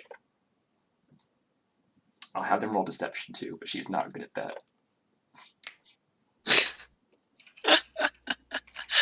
Oh my god. Yeah, she's definitely lying. If you're not doing anything weird, what are you doing? I could ask you the same. Have you seen a thing? A thing with glass? It's a thing, what did he call it? It's a black rectangle. A black rectangle? Like floating in the where have you seen the thing? Oh, that thing? That floated thing. by a while ago. Oh, god damn it. Which way? Like, down that way. It's the flow of the stream she's pointing down. Yeah, well, Mel's not a very smart man. So he just wanted to confirm. Okay. You said a while ago? Yeah. Okay. I want to say, what do you know about the vampires? I haven't seen any vampires. Just... She looks at this goblin. She's whispering, she's speaking a different language now. Does anyone speak goblin? Nope. Okay. Nope. So she says something, and something back, and she says, "The only thing we've seen down here is a mind flayer. But we left him alone because, I mean, we have killed one before, but I don't really want to fight one again." So, recently? You saw a mind flayer recently? Yeah. He's What? down the stream a ways. What's he doing that he let you just walk away? I don't know. Does he seem busy? Is he playing some Candy Crush? He might be busy. I don't... They're weird. All the tentacles and stuff. Okay, we need that thing. We need the black box. Okay. We don't. So we'll just Yeah. take what we need and leave. So we definitely heard them talking about bodies, though. Oh yeah. But strangely enough, your patron is not telling you to murder these individuals. It's weird. How long does it Well, I take? mean, The tech magic these is still up for you individuals are guys, level right? The tech 5, magic lasts so- 10 minutes, right? Yeah. Okay, you would see this around them. There's arcane around the goblin fellow with a touch of divine. And then there's all divine coming from this half elf.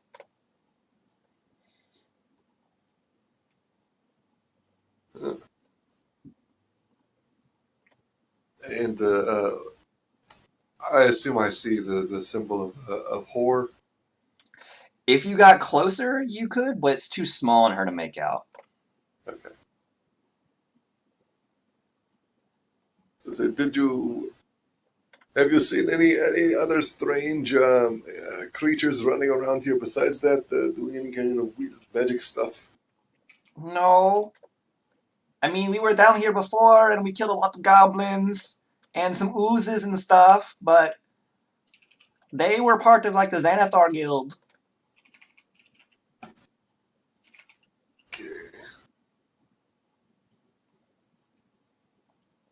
Okay. Well, seems to be fairly on the up and up.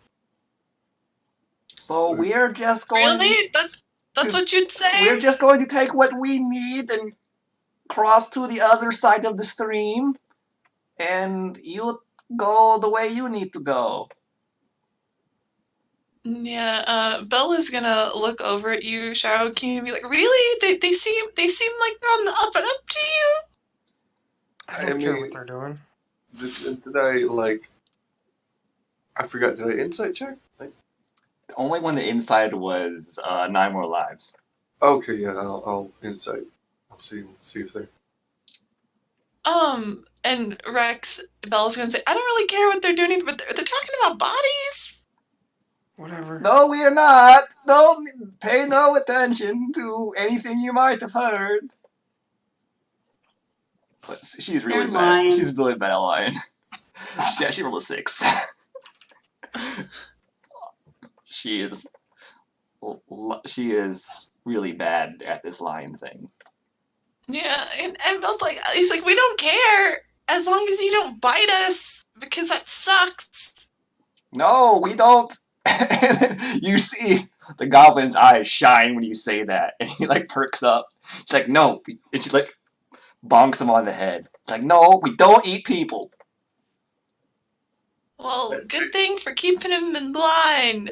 Tell you what, maybe we don't let anybody know about this whole whatever you're doing down here with the bodies. Maybe we didn't hear it if you help us find our rectangle.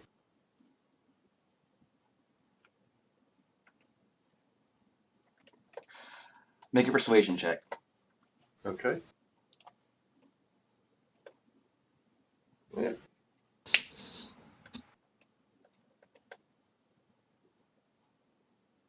And she says, "I don't really know you, and I'm not in the habit of, like, helping out strangers. So I'm going to have to pass." Mm-hmm. Okay, these guys are pretty fucking weird. But we just got to do the job. Maybe we put this in the pocket. Vera, what is your read on the situation? So she's like, she says, it's hard to tell. I mean, it's weird because, like, one, they're talking about raising the dead, but there are clerics of, like, Kellenvor that raise the dead, or undead, and they're fine, and one of them's divine, and it's weird. Say, hey Vera, maybe you maybe get yourself a hug, huh?